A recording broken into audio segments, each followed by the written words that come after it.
Okay, so good morning everyone, and my respects po to all our officials from the Department of Health Central Office and Western Visayas CHD, as well as all our invited experts.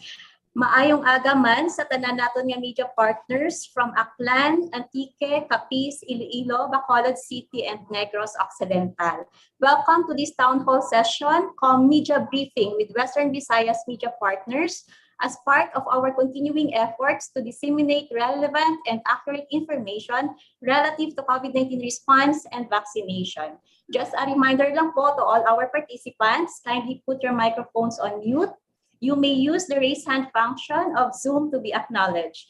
For your questions, you may type in the chat box and address them to specific speakers, but we will have an open forum after all the presentations to address your questions relative to our topics. To officially open our town hall session, I would like to call on Undersecretary of Health and DOH spokesperson Maria Rosario Vergeri for her opening statement. Magandang umaga po, Yusek. Thank you ma'am, and magandang umaga po sa inyong lahat, and welcome po dito sa Western Visayas DOH Beat COVID-19 Local Media Forum.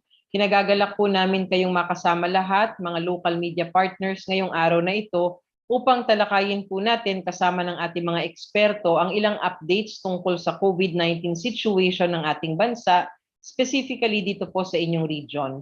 Mula po nung unang itinaas natin ang International Health Community Alarm para sa Delta variant o ang B.1617 na unang natukoy sa India, ang ating pong gobyerno ay lubusang pinaghandaan ang ating magiging pagtugon dito. Mula sa pagpapatupad po ng mahigpit na border control measures na nakapagpabagal po ng pasok ng Delta variant na ito hanggang sa pagpapatindi po ng ating kasalukuyang response efforts. Ang kagawaran po ng kalusugan ngayon ay nananawagan para sa masama-sama na pagkilos upang mapigilan po natin na tuluyang kumalat ang Delta variant dito sa ating bansa dahil nakapagtukoy na tayo ng local transmission. Ngayong araw po na ito, sasamahan po tayo, of course, ang ating Regional Director ng DOH, si Director Adrian P. Subaan.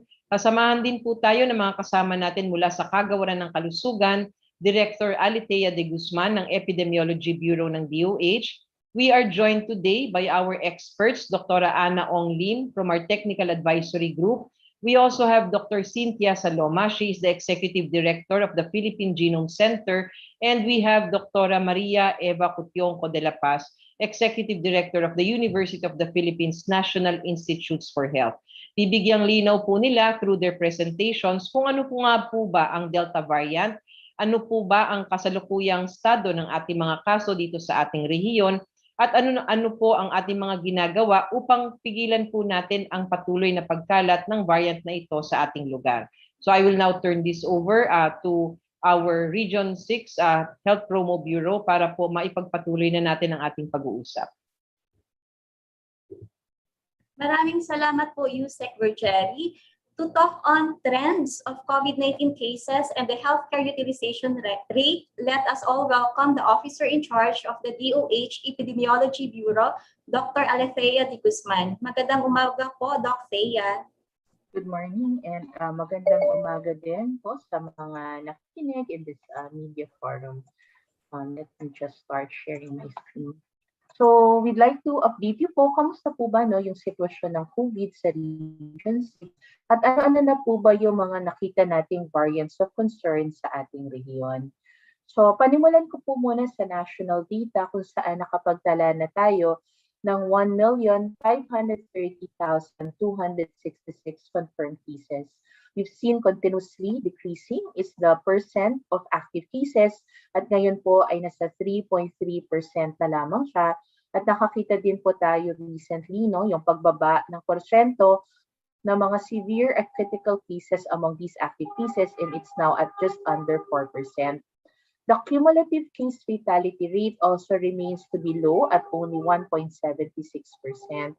Ngunit sa araw-araw, itinatala din natin kung saan-saan nanggagaling ang mga bago nating kaso at nakita natin na kahapon kasama po ang Region 6 sa top regions na may new cases po. At ang Aklan ay nakasama po doon sa top areas na mayroong mga bagong kaso. Ito po yung tinatawag naming 2-week growth rate and average daily attack rate na table na nagpapakita na tayo po nationally ay nakaklasify sa low risk na case classification dahil ang ating 2-week growth rate ay negative at ang ating ADAR ay nasa moderate, no? Subalit ang aming binabantayan ay yung pagbagal, no, ng 2-week growth rate natin na mula negative 15 ay negative 7 na. Meron din tayong 2 rehiyon na nakaklasify as high risk base sa kanilang datos ng kaso dahil meron po siyang positive 2-week growth rate at ang kanilang ADAR at high risk at kasama po ang Region 6 dito along with CAR. Nakikita din natin na ang Region 6 po ngayon ay meron pong moderate risk na healthcare and ICU utilization rates. Ito po yung epidemic curve kung saan tinatala natin kailan po ba nagkakaroon ng sakit ang ating mga kaso at after po natin mag-peak noong Abril, simula ng Abril, ito naman ay tuloy-tuloy na bumaba. Kaya lamang po simula po ng Hunyo, nakita natin meron pong mas maliit na peak dito na ito po yung mga nanggaling sa Visayas at Mindanao at ngayon po ay mas nakakakita na tayo ng pagbaba. Subalit medyo mabagal.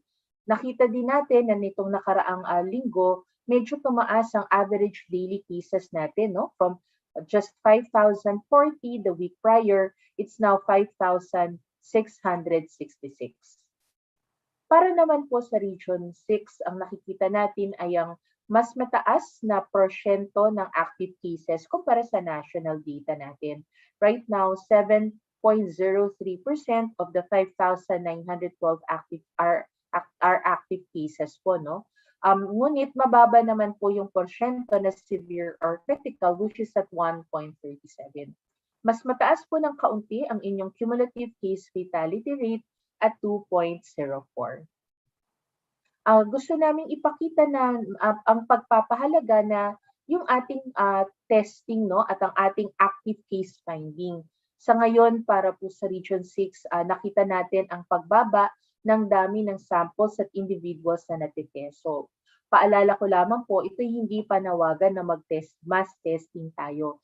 Ito'y panawagan na ang mga local government units po ay mag-conduct ng active case finding or active surveillance at yung pong mga mahahanap na symptomatic, mga kaso at mga close contacts ay mapa-test po natin para makumpirma kung meron o wala po silang COVID-19. Ito naman po ang epidemic curve ng Region 6, no? So tayo po ay may unang mabilis na pagtaas ng kaso nung simula rin po ng Abril, medyo bumagal po, ngunit pagdating po ng dulo ng Hunyo, napakabilis na po ng pagdami ng kaso. Nung simula po ng Abril, karamihan po ng kaso ay nanggagaling po sa Negros Occidental at even though mataas pa po yung dami nagaling sa Negros Occidental, pagdating po ng kalagitnaan ng Mayo, ito pong mga pink at mga violet bars, sila po ay nagagaling sa Iloilo City at Iloilo Province. At nakita natin, dito po nagsimula yung mabilis na pagdami ng kaso doon sa dalawang lugar na to. Subalit sinasabayan din po siya ng pagdami ng kaso dito po sa blue-green, which is from Bacolod City, at yung pong orange bar sa pinakataas is actually Aklan.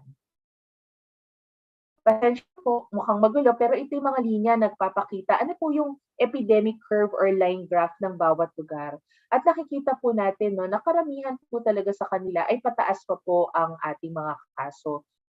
Ang mga pataas pa po ay sa Aklan, ngunit meron na po tayong simulang nakikita na pagbaba sa Iloilo Province at sa Negros Occidental. Yung iba po, ang term namin plateau. Ibig sabihin, yung dami ng nare-report na kaso o nagkakasakit ay halos pareho po nitong mga nakaraang linggo. Ito naman po ang sariling 2-week growth rate at ADAR ng Region 6 kung saan 3 lugar po ang nakaklasify as high risk. Kasama dito ang Iloilo City at Province at ang Aklan at sa kanila nga pong dalawa para sa Iloilo City ang high risk na H-curve at ang naiiwang critical risk na ICU utilization rate at para sa Iloilo ngayon ay ang critical risk na healthcare utilization rate para sa probinsya ng Iloilo. Nakita rin natin na ang Guimaras po ay merong high risk na healthcare utilization rate. Napakahalaga yung pagpapadami ng ating mga kama, lalo na po sa ICU rates, upang masigurado na ang ating mga severe at critical cases ay mabilis at appropriately na ma-manage po natin at ma-avoid po natin ang mga fatalities. Ito naman po ang ating mortality curve, no? Kung saan tinatala naman natin yung deaths, no? Katulad po ng ating case data, nakita natin ang pagtaas, no? Ng dami ng mga deaths. Una muna sa Negros Occidental, ito po yung mga pink bars. Yun nga lang, makaraan nga po, no? Padulo ng ating buwan ng Hunyo, ay nadagdag na po yung sa Iloilo City. Ito po yung mga violet bars. Ang yellow bars are yung pong galing naman po sa Iloilo Province.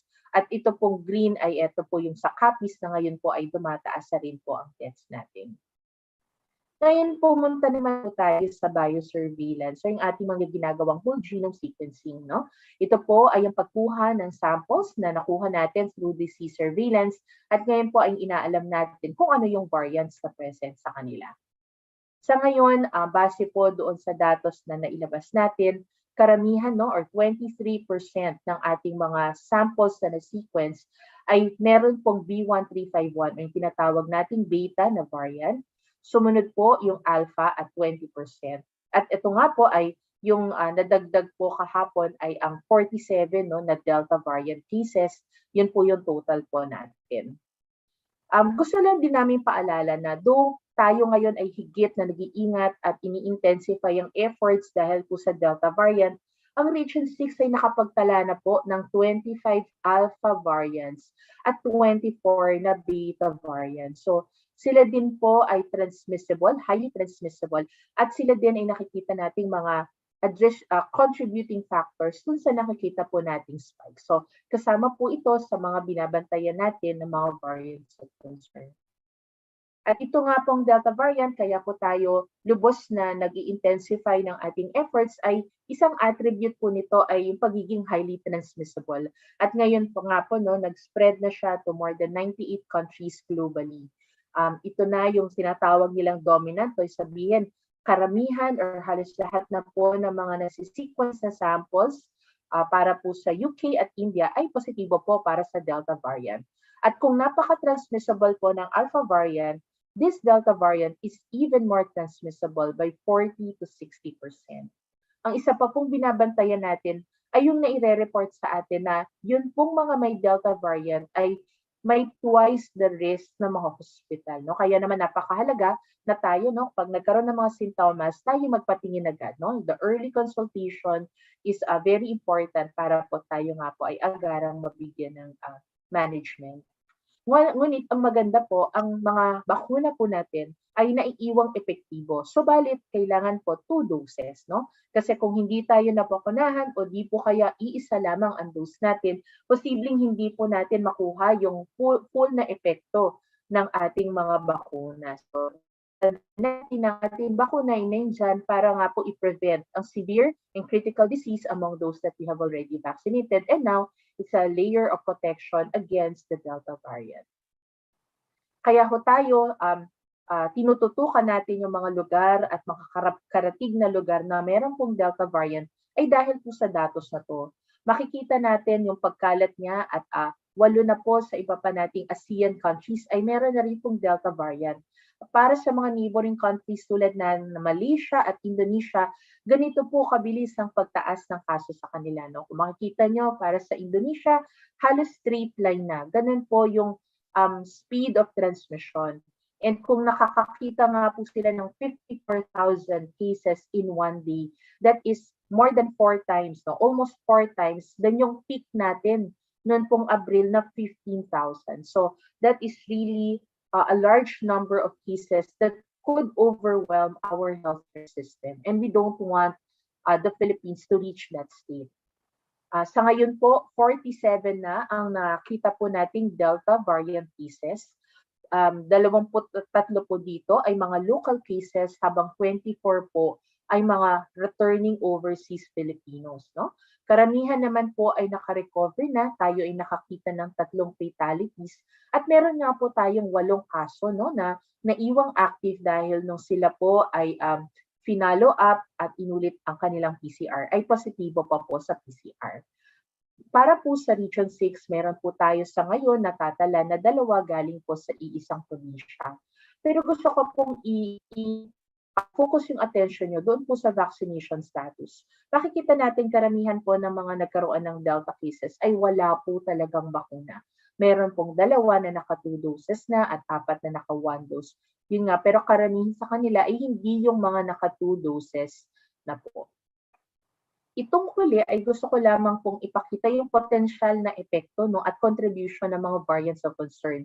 Hindi po ito dahil lamang sa Delta, pero tandaan nga natin, meron na pong Alpha at Beta variants po sa Region 6. Nakikita lamang natin na nung una po na-detect ang Alpha at Beta variants po sa Region 6, ito ay sinundan ng mabilis na pagdami ng kaso pagdating ng Abril. At kung saan ito nga po mga bars na blue at orange ay pinakamalaki, ito naman ay sinundan ng ganun ding pagtaas ng dami ng mga kaso. At ngayon nga po ay meron tayong Delta variant na nakita this same time period. Pero isang paalala lamang po, nakikita natin ang mga pagtaas ng kaso. Meron man tayong impormasyon o wala na tayo ay may Delta, Alpha, or Beta variants, ang ating aksyon para sa mga lugar na nagkakaroon po ng spike ay pareho lamang. Hindi po natin dapat iniintay na magkaroon tayo ng full genome sequencing result para po i-intensify ang ating efforts. Given that there's already local transmission of the Delta variant, we need to act as if there is already a Delta variant in our community at i-ensure na enhance ang ating response. Gusto lang naming ipakita na ang further strategy natin ay ating ginagamit at lahat ay nagsisimula sa doors 1 and 2. So ang Region 6 po ay may international airport. Napakahalaga ng pagbabantay sa inyo pong airport para masigurado po na mga incoming international travelers will be properly quarantined and isolated po. At ang doors 3 and 4 naman natin ay ang pagpapaigting ng ating PDIPR and vaccination at pag-i-ensure na kung magkaroon man tayo ng spike para sa door 4 ay kinakaya po ng ating system. So yun lamang. Thank you very much, Lindsay, and a good morning again. Maraming salamat po, Dr. De Guzman, Dr. Thea De Guzman. With the detection of the Delta variant in the region, a lot of questions were raised regarding genomic sequencing. How are samples chosen and tested for any COVID-19 variant? To help us understand what genomic sequencing is, let us all welcome the professor of the National Institute of Molecular Biology and Biotechnology of the University of the Philippines, Diliman. She is also the executive director of the Philippine Genome Center, University of the Philippines System. Ang aton kasi manual, taga-aton ini mga abyan, the pride of Region 6, Dr. Cynthia P. Saloma. Good morning, Doc. Hello, can I have permission to share my screen? Yes, Doc. Please, Doc.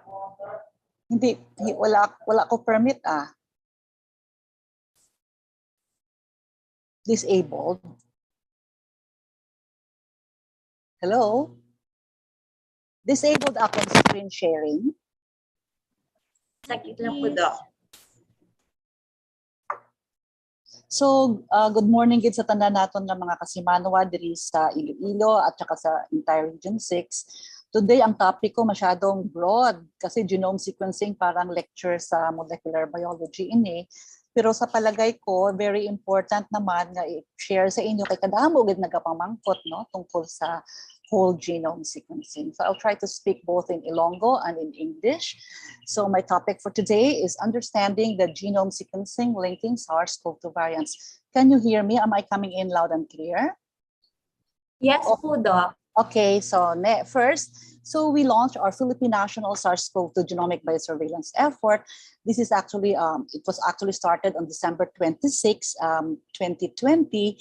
Sang ginordiran kita sang aton presidente nga kung pwede magbulig sa efforts ng aton DOH nga mabalaan naton kung ano ang mga variants nga nag-aabot sa Pilipinas. So sadto nga time, ano pa lang ganito ng B117 kundi UK variant pa lang ato. So naglink kita we were considered as part of the Interagency Task Force on Emerging Infectious Diseases, the Technical Working Group on COVID-19 variants, and many of the members of that technical working group are with us today. So it's really a very, very important effort kasi it's a partnership between academia, kita kami sa UP and the UPNIH, at saka sa Department of Health, and of course sa aton mga testing labs around the Philippines, both private and public, and at the same time sa aton na mga LGUs. So what are the program goals being aton genomic biosurveillance? So this one is the IATF, so we belong to the IATF Technical Working Group on COVID-19 variants. So ano ang program goals ng aton nga national biosurveillance effort, genomic biosurveillance effort? Number one is to monitor and identify the occurrence of new variants of COVID-19 in the country. So during the time na bibigyan kami ng assignment, ang UK variant pala sa ito, no? And then to determine their spread and prevalence in the various regions of the archipelago. And very important, sa number 3 is to provide policy recommendations to the IATF on the appropriate response regarding these variants. Okay, so asubong i-explain ko na sa inyo kung ano bala nang ginaubra naton sa aton na genomic biosurveillance para hindi nasagad ka speculate ang aton nga mga broadcasters kung ano bala ini, no? So this is like a preview or really a short course on genomic biosurveillance and whole genome sequencing. So I'll try to explain this as simple as possible. Okay. So first, kinahanglan mag-coordinate kid ang aton na mga rehiyon at ang aton mga syudad sa aton regional epidemiology surveillance units basta meron sila nakita nga, for example, spikes in cases, may kita sila na increased death or increased mortality, at kung ano sa palagay nila na very interesting or concerning, kinahanglan magpa-coordinate kid sa aton nga regional epidemiology surveillance units, which in turn will be the one to coordinate with our DOH Epidemiology Bureau. So gusto ko i-emphasize sa aton tanan nga nagapamati diri na hindi tanan nga inyo ginapadala sa aton, gina-sequence naton. Pag hindi man tayo pwede na, hindi nga real-time sequencing, parang RT-PCR, pag bigay mo, i-sequence agad, hindi na amo na ha. So ito kinahanglan may coordination. So, syempre kung naka-freeze na, kung fresh pala ang samples, padali lang on ice lang na siya. Pero kung madugay-dugay na kinahanglan, naka-dry ice na ang transport. So may mga transport challenges. So this is really very, very important, no? Ining aton na kumbaga active surveillance nga ginaubra. Pagkatapos amon nga research, mas maayo nga ang ipadala sa amon swab samples, hindi ang RNA nga extracted kasi ang RNA mabilis din na siya mag-degrade. So ang mga swab samples, after they have been coordinated with our Epidemiology Bureau, ipadala na siya sa aton dito sa UP Diliman, sa aton nga building, PGC building. Tapos dito sa amon nga building sa PGC, amon ni kadugay giniubrahon kay nga tanan na samples na ginapadala sa bilog nga Pilipinas, kinahanglan inspeksyonin, no? Tapos ibutangan sa mga data. So that one is a time-consuming process, no? So sample receiving and extraction. And I think sa mga laboratorio nga gumagawa sa RT-PCR testing, mahambal nila sa inyo nga actually ang inspection kadugay gid na pinaka-important ka trabaho. Pagkatapos of course, we will do the RNA extraction in a BSL-2 plus facility. So this is a pressurized room. So we have a team of medtechs na ang sini. Tapos nadumduman ninyo nga ang Philippine Genome Center, NIH, together with our ITM, nagbuligid sa aton sa rehiyon para magkaroon tayo ng mga RT-PCR testing labs. And now subong ang aton na PGC Visayas nagabulig man. So after extraction, amo na ni ang sequencing gid nga process, no? So the RNA ang virus, ang virus mga 30,000 bases ang kahaba sina. So sa RNA, pag extract sa iya, i-transfer na siya sa ibang room, hindi na siya BSL-2 plus facility, BSL-2 na lang. Tapos transcribe na siya from an RNA into a cDNA. Kag ang DNA na niya, amo na ang aton gina-sequence aton nga mga machines dira sa Philippine Genome Center. So hindi madali ang pag-sequence. It requires a very experienced team. I-describe ko lang sa inyo yung aton na clinical genomics sa Philippine Genome Center, at least 20 ang aton members na mga nag-rotate, no? Mga medtechs, mga licensed medtechs na sila. Kag kami ang ilang mga supervisors, amo ng mga bossing diri sa Philippine Genome Center, pero ang damo pa gid ang aton mga medtechs. Pagkatapos ang aton na sequencing team, this is an entire different expertise, mga molecular biologists ni sila. Ang aton sequencing team 12, i-increase pa naton ina sa 16 kay ti kadamo na sang aton ulubrahon subong because we are all watching about Delta variant. Tapos hindi pa natapos ang pinaka-importante gid, maski may sequence ka kung hindi ka man ka-intindi kung ano ang sequence nga ina, importante gid inyong aton bioinformatician kahit ano nga sequence ang DNA or RNA, pag hindi mo maintindihan wala na siya meaning, no? So ang nagahatag sa meaning sa aton nga mga sequences amo yung aton bioinformatics team. So here I wrote about 11. I think we are increasing this to 14 kasi kadamo gid sang aton dapat obrahon subong. So now, ang mga bioinformaticians of a certain expertise na siya ha. Hindi kung ito yung mga wet lab inya dry lab. So pag sinabi natin dry lab, puros computer ang ginaobra nila. Sa aton team diri sa PGC, madamo diri mga computer science graduates sang UP Diliman, ang iban graduates sang molecular biology sang UP Diliman, kag sang mayroon graduates sa UPLB, kag puros ini sila yung mga ladies naton diri, puros ni sila mga comp sci graduates, kag mayroon man kita nga isa ka physicist. Sa totoo lang, ang dating head sang comp sci sang UP Diliman nag-transfer na siya sa Philippine Genome Center para mag full-time na siya sa aton. Ha? Okay, so amo ni ang process ang whole genome sequencing. So medyo technical, pero amo ni ang outline lang. Okay? So essentially, we are using the Illumina COVID-Seq platform, sequencing platform. So kung case permi lang kita nagadali dito sa aton Bureau of Customs, ginabuligan man kita nga mapalabas ining sequence ang kits nga ini kay gusto ko ihambal sa inyo nga ang bilis, ang grabe ang competition around the world for these kits kasi kadamo sang countries na gusto naman mag-sequence. So kung minsan talaga ang hirap talaga makakuha ng kits sa ito kung minsan naman ang mga bago pa lang fresh from the oven kumbaga sa California kasi mo na ang headquarters sa San Diego sa Illumina, diretso na sa Pilipinas kag diretso na sa Philippine Genome Center, no? So may mga challenges din yung kits nga ini. Pag ang process nga ini madugay kag kinahanglan mugid ang mga experienced people, more than people who are doing RT-PCR. This one whole genome sequencing takes a lot of time to train people and of course to have the necessary expertise. And on top of that, we need to have a very, very good bioinformatics team. So sa totoo lang, we're actually using a lot of our high performance computers sa PGC. Okay, amo ni ang outline, no? Maski hindi nyo man maintindihan, gusto ko lang ipambal sa inyo, ma-share sa inyo nga hindi madali mag-sequence. Okay. Ang step 1, syempre, bago sa step 1, step 0, amo na ang coordination sa regions, tapos ang pagpadala sa amon, tapos ang inspection that can take 2 to 3 days kung damo gid ang samples. So meron ka na 3 days or 2 days na advance pa lang ano. Next is of course the RNA extraction. To subong kayo ang amon nga mga automated extraction machines, wala pa or nasira. So ginagawa namin manual extraction.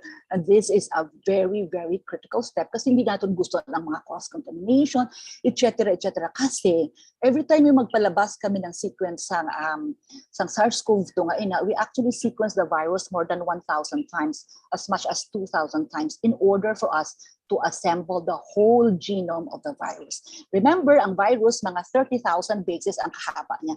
So, pag makuha mo ng swab, kwaon mo na siyang RNA, no? Pero sa totoo lang, ang RNA nga na, marami pa na upod. May upod na siya nga human man na RNA, may bacteria man. So paano natin mapili nga ang virus lang ang aton i-sequence?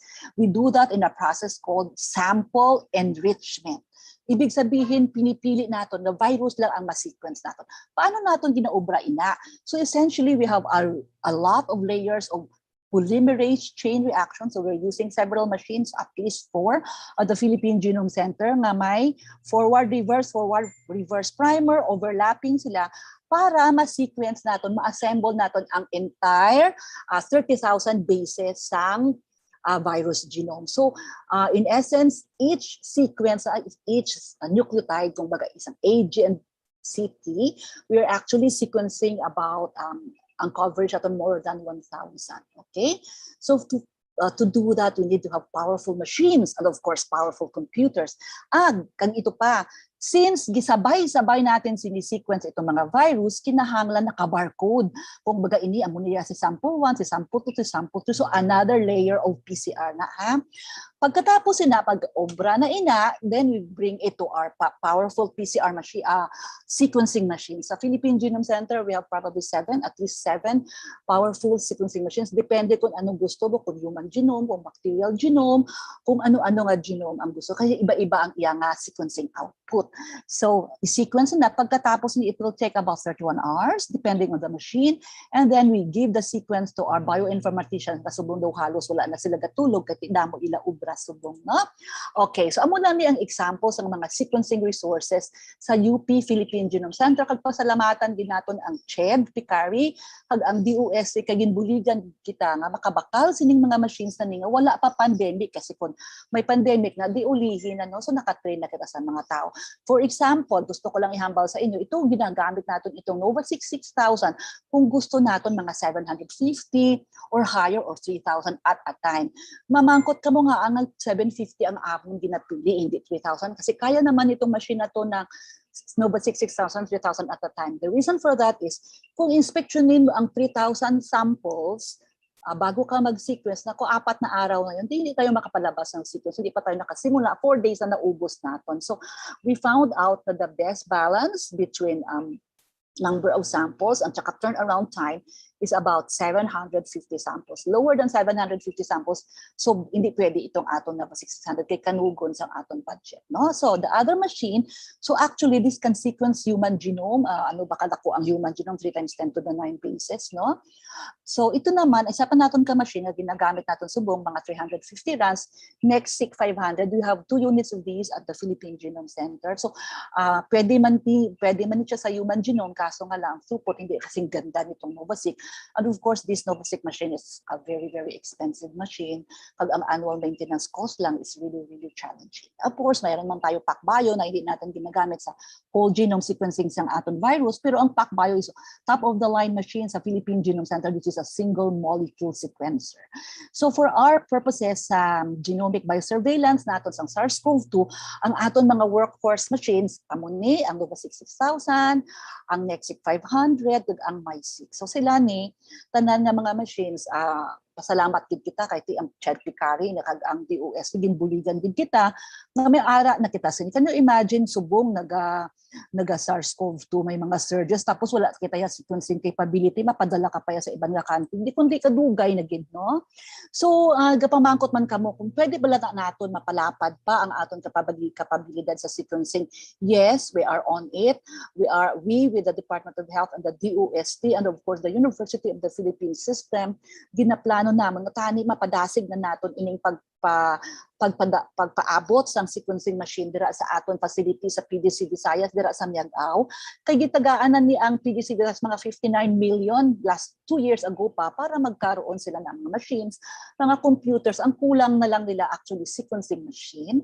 Tapos si PDC Mindanao may gamay nga sequencing machine. So ang aton target subong matani matagaan natin sila sang machines na for genomic surveillance para ang mga taga Visayas diri na lang magpa-sequence, kag ang taga Mindanao diri na lang magpa-sequence kung kinahanglan sa emergency sequencing, pero kung damo ang gusto ipa-sequence diri na lang din padala sa amon kay ang amon niya nga high throughput ang amon sequencers, no? Pero sa mga gusto fast turnaround time, so very imperative na ibigyan natin sila ng capability kasi ang mga researchers naton diri na train na namon sila both in bioinformatics as well as in library production sa sequencing, kulang na lang machine. Okay, so isa pa ka-importante nga information sa aton nga mga media partners, no? Kasi kadutay lang ko na sang aton gina-sequence, damo nagareklamo, kadugay, etc., etc. Gusto ko lang ihambal sa inyo sa totoo lang, ang Philippines ang may pinakadamo nga sequence submissions sa global database na ginatawag naton na GSAID. Ano ibig sabihin ng GSAID? Ang meaning ng GSAID, Global Initiative on the Sharing of All Influenza Data. Kag mga more than 2 million na ka-sequences ang na-deposit dira subong sang aton sang different countries around the world. So amo ni ang table ginkuha ko sang July 12 bala ini. Ang Philippines has already shared, uploaded 5,305 whole genome sequences ang aton mga SARS-CoV-2 viruses diri sa Pilipinas. Ang Singapore in comparison, as well as Indonesia, 3,420, 2,900, of course ang Indonesia mas madamo pag cases sa aton. So hindi ibig sabihin na just because we do genomic by surveillance, tanan na samples na ginapadala diri sa amon, gina-sequence amon, hindi. Kasi wala naman sa country na pwede niya ma-sequence ang million-million na because of course the effort is very tedious and is also expensive to sequence one whole genome of the virus, no? So actually, ang Philippines may pinakamadamo. So that is of course a triumph of our surveillance effort with the DOH and the entire laboratory network sa mga RT-PCR labs sa Pilipinas. Okay?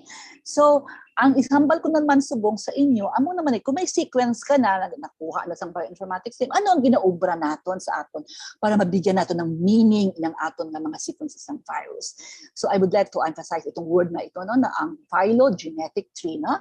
It can show relatedness of each sample. So the virus evolution or even human evolution or life evolution can actually be represented by a tree-like pattern of descent. So for example, sa SARS-CoV-2, ang original say let's say Wuhan, tapos nag-branch siya sa iba-iba nga lineage kasi nabalaan niyo, di ba nabatian niyo ng ang UK variant B.1.1.7. Amo na siya kung baga may mga addresses na siya mga branches and tree, and that is the way by which scientists can determine kung paano nag-evolve ang virus. Ano una, ano mga anak niya, no? So amo ang ato yung mga branches and tree. So the pattern of descent can be inferred from the whole genome sequence if you have the experienced bioinformaticians and you have the computers to do this kind of analysis. Okay, you can also do haplotype network analysis. So for example, pwede mo mabalaan ang spread diri, nagkadto diri, ang disadvantage lang sini kasi wala time element. Pero kagina ang phylogenetic tree may time element, and I'm going to explain that to you further. So this one is just an example of an animation that our team at the Bioinformatics Core Facility has shared to us. So buong Pilipinas, for example, this is a little bit mga late June sa data lang. Ito hindi pa ito na-update for the July samples. Pero gusto lang namon ipakita sa inyo nga ginatrack na namon kung ano ang mga distribution sa mga VOCs kag non-VOCs. Ano ang VOC? Variant of concern. So alpha, beta, gamma, and delta.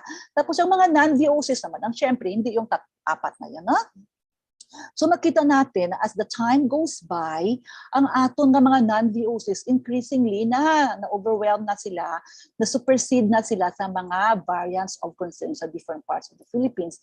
So ang aton diri Panay Island kadjutay palanggid sang aton sample. So pwede siguro dagdagan pa natin ang ating mga samples lalo na ngayon na we are shifting, essentially we are trying to shift to active surveillance kasi dati ang mga frozen samples gintang sequence namon tapos para mabalaan naton yung history sang evolution sang virus sa Pilipinas, pero because of the urgent need na mabalaan naton ang mga circulating ang habang ang mga pasyente naton nasa ospital pa o sa quarantine centers, we are actually shifting to more active biosurveillance. Kaya huwag na ninyo padugayon kung meron kayong concern or mga samples kayo nga dapat kinahanglan gid i-sequence, mag-coordinate gid sa RESO kag sa Epidemiology Bureau para mapadala ina sa aton.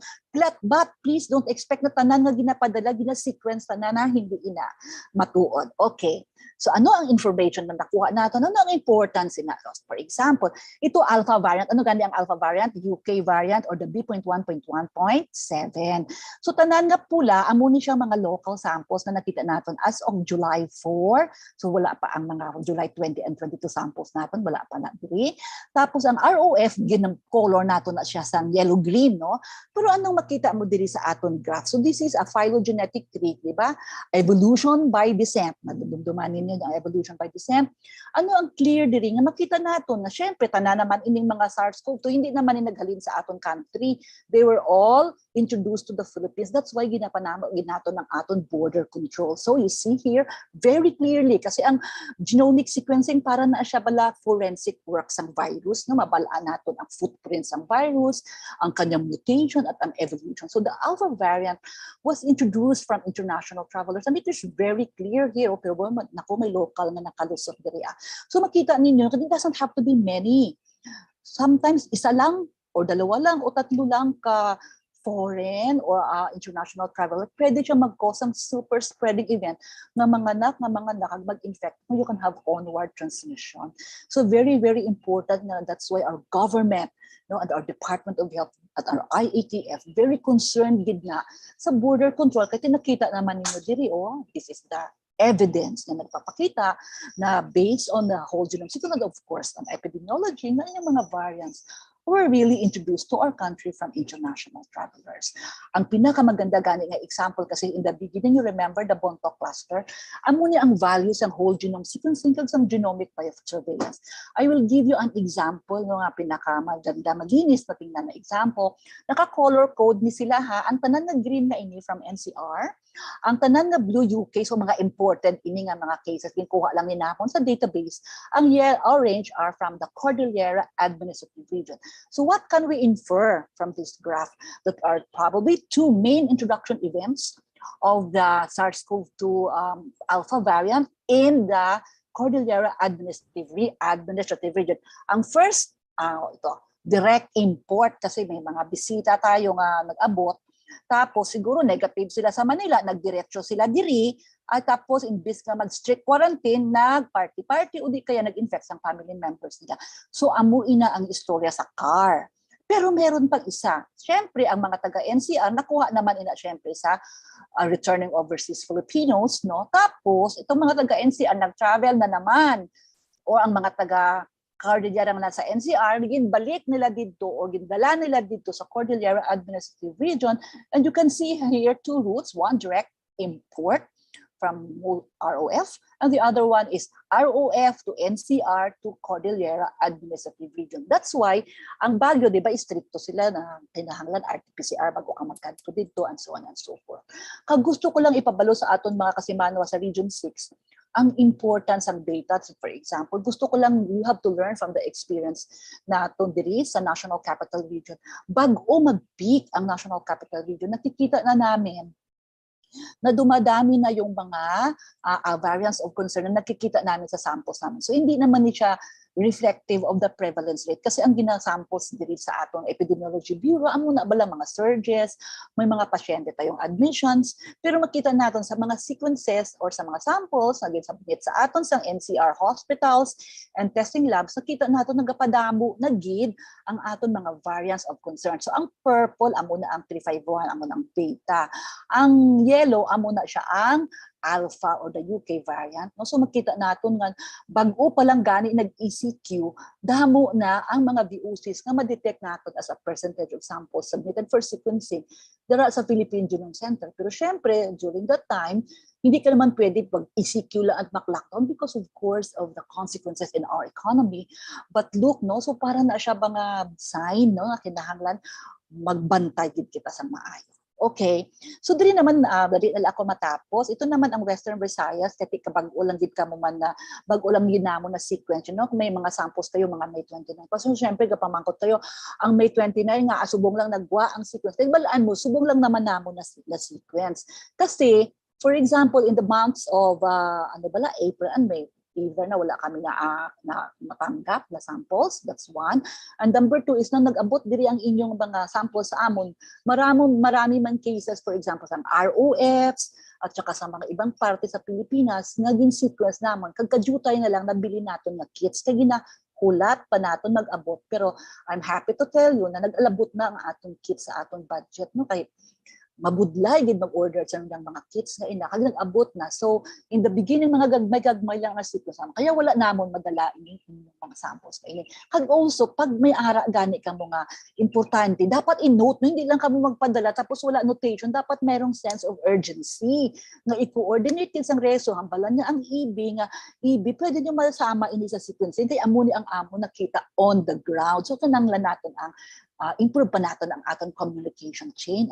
So, amo ni kay kadjutay pa lang ang mga cases, pero makita ninyo dahil increasingly may mga nakikita nito na alpha variant, kag ang nami ganing beta variant, but beta variant we have to be very, very watchful for. So, pero example ko lang, ini duwa nga ini nga taga Western Visayas, ini duwa nga ini, tingnan mo may onward transmission din. So, siguro ini, most po ang posibilidad, naging infection, ang sunod niya, no, nga member of the family or neighbor or co-worker. So amo na ang makita natin. Pero syempre, blanco pa masyado ang good need ng. So that's why we are encouraging people and our partners there in the Region 6 na magpadala at mag-coordinate. Now about sa Delta variant in Western Visayas, we have an idea, and that's already been mentioned to you by Dr. Taya kanina, about the possibly nga index case. So malaan naman natin na wala naman niya original, hindi niya original sa Pilipinas ang Delta. Kag ang Alpha variant, hindi na siya mag-mutate, maging Delta, hindi na tuod ha. Ang Delta variant, ang iya lineage la in B.1.617, pero 0.2. Pero ang Alpha ya B.1.1%. Kumbaga branch, in na branch ang 3. No? Hindi pwede mag-magic na ang Alpha maging Delta, hindi na tuod ha. At saka ang Beta maging Delta, hindi na nagkakatabo. Okay. So we need to study more samples from Western Visayas. We need to know, ini bala, diri sa Antique, kung may onward transmission pa. Kasi kung may onward transmission, it is imperative that we stop this, right? That's why we need to control mobility, potential super spreading events. Kung hindi gid lang kinahanglan, hindi kita sagad lagaw, hindi tagwa, hindi tayo kadto sa mga party nyo, kay kabudlay, kay mga infectious in mga variants of concern. Lalo na ang Delta. And of course, do not forget PDITR practices. And of course, we need to vaccinate fast, vaccinate fast, especially ang aton mga vulnerable members of the population. Who are these? Our seniors and those with comorbidities. So kita ninyo, gusto ko pa kita pinaka-latest data in isang GSAID. Sa worldwide, out of the submitted sequences, mga 93% na sa mga submitted sequences around the world, puros na Delta. Dati, puros Alpha, ini ba lang yellow nga ni Alpha ini, no? Pero ang blue nga, kita mo, grabe, kabilis ang kanyang spread kasi diba 60% more transmissible than the Alpha variant ng Delta. Kaya tanan kita, kinahanglan magbululigay para hindi na naton ini mapapaspread pa sa aton banwa kag sa aton mga neighbors. Okay, take home message, and this is the last slide. Genomic-based surveillance is a powerful tool to identify SARS-CoV-2 variants and to link cases. Hindi kita pwede magpalagpat, no? Kung kinahanglan na to a certain level, mayroon kitang identification. And then for genomics-based surveillance, to be successful, sampling has to be done effectively and efficiently. So we really need the cooperation of the RESU, the LGU, the labs. Pag ang mga pasyente, kung hindi na-contact trace sila, hindi sila magbutig, maghambal sila sa matuod, no? Kag mag-cooperate sila kasi para ini sa aton tanan. And then the genomic-based surveillance is very important, but it only complements contact tracing efforts. So, ang genomic biosurveillance, pag-abot sa amo na coded na, hindi naman alam kung sino ang pasyente, kung sino nagpadala, coded ina sila. Pero on the ground, amo nino mag-cooperate kita sa aton mga epidemiologists. And that, of course, border control need to be further strengthened. We need to have working hand in hand to control onward transmission of the variants of concern, particularly Delta. Kag syempre, do not forget na vaccinate kasi ang Delta variant is the fittest SARS-CoV-2 variant to have ever evolved so far to infect the human host. Kag amo gina siya ang perfect storm sa mga unvaccinated people in our society. So, thank you very much. Amo lang nasubong. Thank you. Madam, maging nga salamat, Dr. Cynthia P. Saloma. Very comprehensive, no? Kag madam kita sa na-learn, no? Thank you for walking us through genomic sequencing. And yes, you have mentioned, Doc, no? Maraming nagtatanong why only now that we have divulged, no, the detection of Delta variant here in Antique. So at least it's good to know that now the Philippines has the most number of cases submitted for sequencing also among our ASEAN countries. And it's a good thing that about hearing about the plans to expand the sequencing capacity in UP Visayas. So moving on, to present our collective call to action and recommendations, I would like to call on our next speaker. She is the Section Chief of the Infectious and Tropical Disease Section, Department of Pediatrics, College of Medicine of the Philippine General Hospital and University of the Philippines, Manila. She's also a member of the COVID-19 Technical Advisory Group and IATF Task Force on COVID-19 Variants. Ladies and gentlemen, our next speaker is Pediatric Infectious Disease Specialist, Dr. Annalisa Ong Lim. Doc, good morning po. Good morning, Alma, at magandang umaga po sa ating mga tagapakinig. And thank you for the opportunity to make this presentation.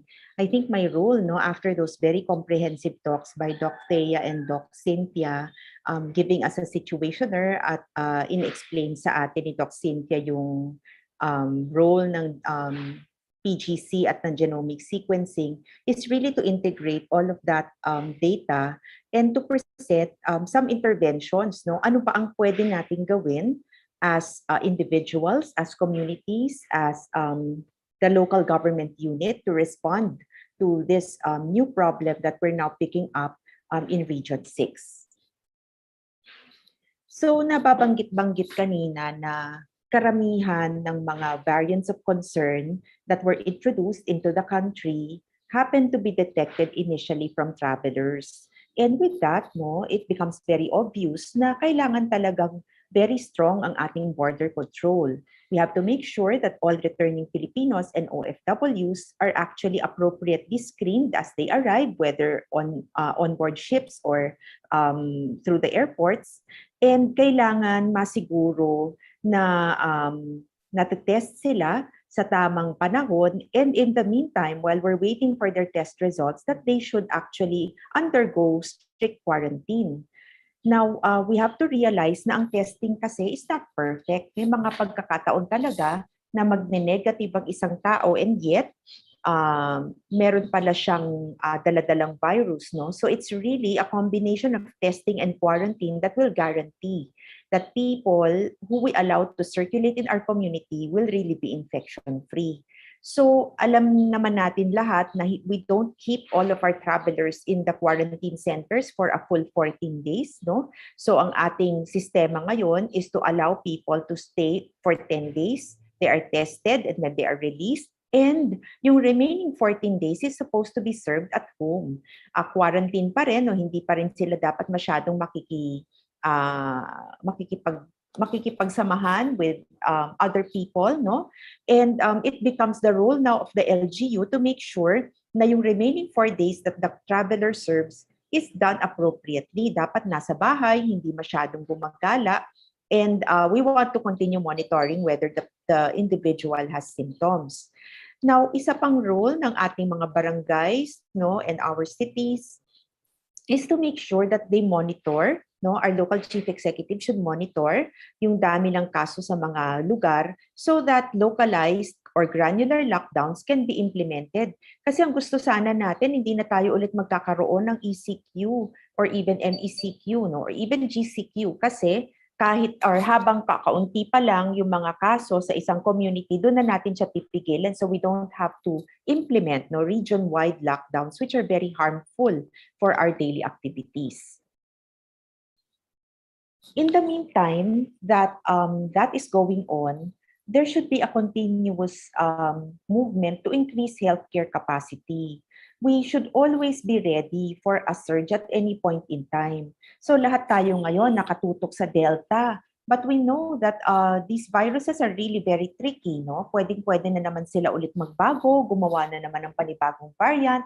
And so, hindi talaga mawawala yung need na parating ready dapat ang healthcare system natin. Na anytime dadami ang kaso or at the earliest sign na dumadami ang kaso, dapat merong capacity to accommodate yung ating pinaka-severe and critical cases. Pero, dapat din mabigyan ng appropriate care yung ating asymptomatic, mild, and moderate who may not necessarily need to be in the hospital. No? Pwede naman silang alagaan in their communities, in the quarantine centers, or even in the homes should there be a need to do so. Now, paano natin malalaman kung dapat na ba talagang mag-double time sa pag-i-increase ng healthcare capacity? Ito naman yung role ng genomic biosurveillance that Dr. Cynthia already explained very well, no? So nakita nyo, naalala nyo, I think it's the second to the last slide or the third to the last slide that she showed. Habang dumadami or the increase in the number of VOCs or variants of concern is like a signal na padami na rin ang kaso or dadami na rin ang kaso. So they pick it up early, pina-plug nila ang ating Epidemiology Bureau at ang mga teams on the ground para nakahanda naman ang mga responders, no, ang ating local government units. Now, inuulit-ulit parate yung PDITR strategy. This is really an international technique or method that different countries implement, no? And I think siguro sawang-sawa na tayong marinig ito. Pero how does this apply currently to the Delta problem? So do you know that one of our issues really is matagal ang time between the onset of symptoms and actually identifying somebody as COVID positive. May time na inabot yan ng mga 9 days, no? And typically now the average is between 5 to 7 days. So gusto sana natin, pagka may maramdaman ng isang tao, even if he or she is not sure that this is COVID, that they will already isolate so that they decrease the number of contacts that they have so that it doesn't become very difficult for the contact tracers na hanapin pa yung mga nakasama niya. Habang naka-isolate siya, he or she should be contacting our LGUs or different healthcare providers to find out kung paano siya magpapatest, and at the same time instructing his or her household members na hindi na sana muna lalabas kasi yung kanyang mga close contacts, siya rin ang pwedeng magkalat ng sakit. Now, once the results come back, and let's hope na negative siya, then everybody can resume their usual activities. And syempre, yung may sakit, kailangan nating hanapan ng diagnosis kasi kung hindi siya COVID, ano naman yun? No, we need to find out. But if it turns out na nag-positive pala, then by limiting the number of exposures that the contact or rather the source case and the quarantine people have, mababawasan natin yung spread within the community. So we want sana no na pag may naramdaman, matetest kaagad, makukuha kaagad ang resulta in the shortest possible time. Kung kaya nating i-decrease to 2 to 3 days, so much the better. Now, yung isa pang PDITR strategy na pwede sana nating tutukan within the communities now is to prioritize admission of our severe and critical cases to preserve the healthcare capacity. Ibig sabihin, kung tayo ay mild or asymptomatic or moderate without risk factors, siguro let's coordinate with our BHERTs or our telemedicine or our healthcare providers. Tapos, either sa isolation centers tayo magpa-confine or sa TTMFs or kung papayagan tayo sa ating mga bahay so that we continue to preserve the healthcare capacity. Yun lang talagang kailangan nasa ospital ang i-admit natin. This is very important kasi dun sa experience natin sa previous surge in NCR, nung dumami na ng dumami yung mga kailangan ma-admit, marami pa rin ang naiwan sa ospital na mild or moderate cases, no? So we don't want to be in that situation. We always need to have vacancies available for our severe and critical cases so that we can provide the appropriate care. Kailangan pa rin ang strong compliance with minimum public health standards. So ito, nakakabingi na rin, no? Parati nating inuulit-ulit. But you know, we're thankful na even with these variants, using face mask and face shield, physical distancing, continues to be very effective interventions, no? Together with ventilation. So madali namang tandaan yung apat dapat. Air circulation or ventilation, physical distancing, using your mask, always marry your mask and shield, and also being careful about the time of interaction. And this will translate no to making sure na wala tayong social and mass gatherings no para hindi na magkaroon ng super spreader events which will make our lives really much more complicated. Then finally, it's very important that we should get vaccinated. Alam niyo last year na nagkaroon tayo ng unang surge in July or August, we could only pray na sana meron na tayong pwedeng idagdag na intervention para matulungan ang ating mga kababayan. And at that time, we were hoping sana may bakuna na. Well, this is answered prayer. Ayan na yung bakuna. And now, it just remains for us to be vaccinated. We need to complete the 2 doses as scheduled if we are using a 2-dose vaccination. So, I want also to share no, yung experience ng ibang mga bansa kung saan medyo marami ng vaccines compared to those where vaccination rates are still low. So tignan natin for example, si Tunisia, where only 6% of their population is vaccinated. Indonesia, where only 6% of their population is vaccinated. South Africa, 2.5%. The blue represents the number of cases. The red represents the number of deaths. So maraming may sakit, maraming namamatay. Maraming may sakit, maraming namamatay. So that's the pattern for these countries where the vaccination rates are low. But let's look at UK and Portugal. Portugal has almost 50%. UK at this time had about 50%. They're closer now to 70%. So what has been their experience? Maraming kaso, walang red. Halos walang namamatay. Maraming kaso, halos walang namamatay. So this is what we want to achieve. We want to get to this point where we have more vaccinations being deployed so that we have less deaths.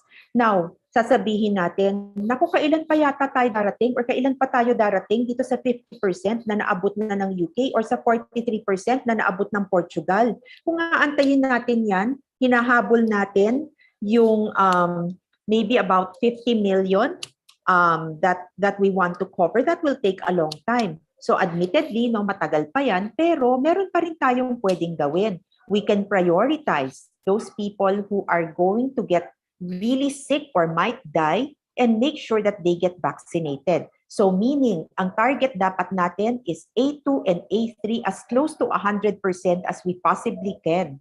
Para kung sila man ay magkasakit, hindi sila mauospital, hindi sila magkakaroon ng severe COVID at mababa ang chance na mamatay sila. Therefore, we preserve our healthcare capacity. We don't need to engage once again in a large-scale lockdown.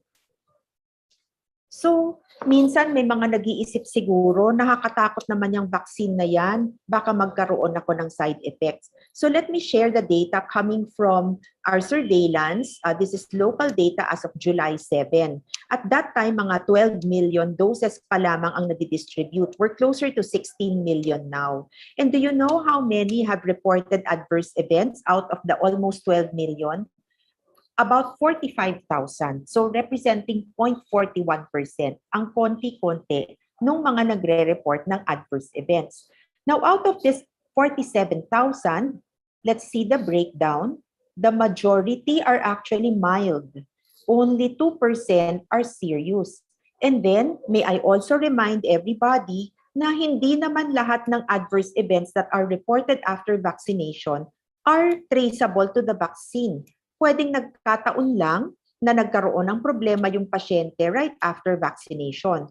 So as an example, let me just give a scenario. No? For example, si Alma, binigyan natin ng prize kahit siya ay hindi siguro A2 at A3. Pero dahil siya ay doing a public service, sabihin natin, siya na priority, babakunahan na natin si Alma. Pero, nung umuwi siya sa bahay, siguro sobrang tuwang-tuwa yung kanyang pet dog. Hinabol siya, kinagat siya, pinanggigilan siya. So si Alma ngayon pupunta sa ospital, magpapabakuna against rabies and against tetanus. Mare-record yan as an SAE. Pero sasabihin ba natin kasalanan niya ng pagbabakuna ng COVID-19? Of course not. Ang layo naman. Siguro excited lang yung kanyang pet dog na makita siya after pagkahaba-habang araw na iniwan niya sa bahay yung kanyang alaga. So this is really just an exaggerated example, pero ganun yung mga categories na pwedeng makapture ng SAE. Not necessarily related to the vaccination, yet nonetheless, papasok pa rin sa SAE surveillance. So not everything that happens after vaccination is the fault of the vaccine. So, ano-ano ba yung karaniwang nakikita natin post-vaccination? So these are the common events that we continue to experience sa kahit na anong bakuna. Masakit yung pinagturukan, pwedeng magkaroon ng konting lagnat yung iba nagkakaroon ng pananakit ng ulo, pananakit ng katawan, yung iba nahihilo, yung iba high blood pressure. But I'm sure alam din natin na ang high blood pressure probably hindi rin related sa bakuna yan, kung hindi sa takot kasi kinabahan dun sa karayom or natatakot about the idea of being vaccinated. So with that, I hope na I've been able to leave with you some interventions that individuals and communities can actually engage in to help in defending ourselves against this particular variant. And I hope, if there's one thing that will stick in your minds, after this presentation, is that we can do something. And two of the important things we can do are, number one, make sure that we are always in areas which are well ventilated. And number two, that we should push for vaccination. Maraming salamat po. Maraming salamat po, Dr. Ana Ong Lim, for that very helpful and very informative presentation. We learned so much po. Thank you also for reiterating the importance and the need to strengthen border control, increasing healthcare capacity, at pag-enhance po ng ating genomic biosurveillance, the adherence to PDITR, minimum public health standards, and of course, yung vaccination. Maraming salamat po. At this point, let us hear the regional updates on COVID-19 response and the vaccination rollout, as well as the preparations for the Delta variant with no less than our Regional Director of Department of Health, Western Visayas, CHT, Dr. Adriano P. Subaan. Good morning to everyone. And when we were actually notified that we have 2 local cases of the Delta variant in Western Visayas, we immediately sprung into action. And we did the back tracing and contact tracing. Can you share our slides, please?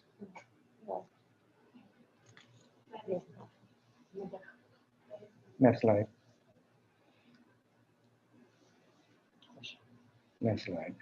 So when we were informed last July 16 that we have 2 local cases of the Delta variant in Western Visayas, we immediately sprung into action. I'm referring to the regional office of the Department of Health, and in collaboration with our local counterparts in Antique Province, we immediately did the back tracing and contact tracing of positive Delta cases in Pandan. Now, because of that, we're able to identify 27 close contacts in the patient's households and community. 8 belonging to the first layer contacts, 17 for the second layer contacts, and 2 for the third layer contacts. A total of 17 close contacts were identified in Justice Calixto o Saldivar hospitals, where 2 cases were admitted. Yung dalawang 2 cases po kung saan sila na-admit, and then 17 close contacts were identified. And we also did a review of the past records because there was a peaking in this hospital and around the community, around this hospital, na tumaas yung cases nila from May to June. And when we did the review of the 17 close contacts in the hospital of the 2 patients, 11 out of the 17 contacts turned out to be positive cases. And all identified close contacts have completed the mandatory 14-day quarantine as we review the records, and all of them have already recovered. And the total identified close contacts, actually, when we did the back tracing, around 44 of them were identified. And we also did a consultation meeting with the local chief executives all over the region, the provincial governors, as well as the mayors of the highly urbanized cities, and raised the need for aggressive community testing or ACT in areas with a high burden of cases. We also strongly advocated for the strengthening of PDITR implementation by LGUs region-wide, and also the possible use of telemedicine or teleconsultation.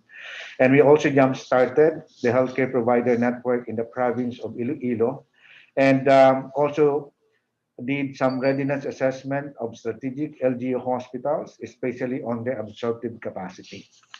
Next slide, please. We continue the allocation of vaccine, and in fact, as of this moment, we have already allotted 1,272,250 doses of vaccines all over the region. And the latest vaccine to arrive is the Johnson & Johnson, totaling 289,900 doses, which are actually distributed equitably all over the region based on the actual needs, targeting the senior citizens. Next slide, please. And we also would like to share to everyone that there will be incoming vaccine delivery na ipapadala po sa Western Visayas, and we're waiting for this involving the Sinovac and total of 110,400 doses. And that will be allotted based on the need of the different provinces and highly urbanized cities of the region. Well, we have, in the beginning of this battle against COVID-19, we have already deployed HRH all over the region, but we would like to show to you the list of HRH deployed as of June 2021 under the National Health Workforce Support System. A total of 189 of them were deployed, 110 NDPs, 42 midwives, 24 PHA, 6 medtechs, 2 DDP, 2 NDDP, 2 PDP, 1 physical therapist, a total 189. And we have also deployed our different cadre of HRH to the TTMFs, totaling 21, specifically in the province of Antique, and 9 in San Jose, 3 in Kulang City TMFs, 5 in Tibiao, and 5 in Bugasong TTMF. And in Pandan Antique, we just also would like to highlight that even before the notification, the 2 local cases of the Delta variant, we're only able to deploy 10 actually of our HRH, 5 NDPs, 4 RHMPPs, and 1 PHA. We have continuously provided our PPEs and other logistics, whatever available to us, we immediately share to everyone. And as of this moment, 50,000 sets of PPEs allocated and distributed to the 6 provinces and the 2 highly organized cities, including the Department of Health DOH-retained hospitals and other level 3 hospitals. We have also fast-tracked our procurement of PPEs worth 30 million as additional augmentation to LGUs and other health facilities. Next slide, please. We did consultation meeting with the medical center chiefs of both private and government hospitals, including the presence of field health representative. And out of that consultation meeting, we're able to come up with some agreements. And 2 of these are the adoption of the accordion policy and increasing the COVID-19 dedicated beds, especially the ICU beds in their respective hospitals, which they have actually agreed. And then we also did the assessment of the Iloilo Provincial Hospital for upgrading to level 2 health facilities. You see, all of the government hospitals in the province of Iloilo are either infirmary and level 1, and we need to have a level 2 hospital so that the patients going into the Western Visayas Medical Center, which is present in Iloilo City, will going to have a decrease in number, and actually the patients will be shared in the rest of the hospitals, especially in the province of Iloilo. And 2 of our DOH-retained hospitals are also present in the province of Iloilo City, but both are level 1 hospital, which we intend also to upgrade into level 2. And these are the Western Visayas Sanitarium, which used to be a leprosarium, but now a general hospital, and the Montfort Hospital, also a level 1, but we're actually fast-tracking for its upgrading to level 2. So at the end of this, the assessment and the provision of technical assistance by Ireland, 3 of the hospitals present in Iloilo province may eventually upgraded to become a level 2 health facility or hospital. Next slide, please. We have also reactivated our response cluster. There's a need to reactivate this one because the focus is more on the vaccination cluster. But there's a need to reactivate, and we did reactivate this one. And we did a meeting on July 21, 2021, which resulted to the following agreements. Identification of designated focal persons to the different task groups under the response cluster as per the reorganized response cluster structure. Task groups under this cluster of designated focal persons to validate and consolidate task group accomplishment reports for submission to OCD, being the lead agency of the regional task force.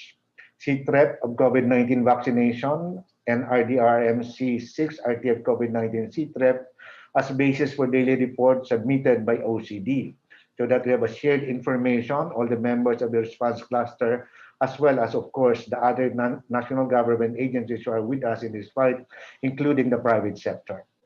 The Health Facility Development Unit to regularly coordinate with DTI, to which DTI has volunteered to be part of us, on the status of oxygen supply in the region. I think the first activity is to monitor the 3 existing suppliers of oxygen tanks that we have in the region, especially in Iloilo, and to make sure that we're going to have enough supply of the oxygen cylinders or tanks that will be used during the time the surging of cases.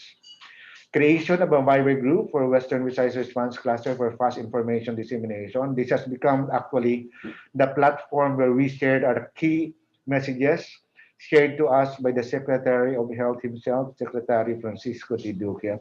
And we are very thankful and grateful for that. And immediately this is being shared to everyone and to the delight of everyone, because our head, the Secretary himself, sharing this key messages to everyone. And we're making use of that platform, this Viber group. And then task group accomplishment reports to be presented during our Western Visayas Response Cluster meeting. You see, it's been a while na hindi na masyadong nakafocus yung response clusters because there are other priorities now in terms of the recovery cluster and the vaccination cluster. But this time around, with maybe the advent of a possible surging, we have activated in all the task group under the response clusters are activated and are requested to give their updates regarding their mandated task anchored to the specific task group. Next slide, please. We have expanded our one hospital command center, and this include one for Panay in Guimaras. This is one hospital command center for Panay in Guimaras. And then another one hospital command center for Negros Occidental in Bacolod City.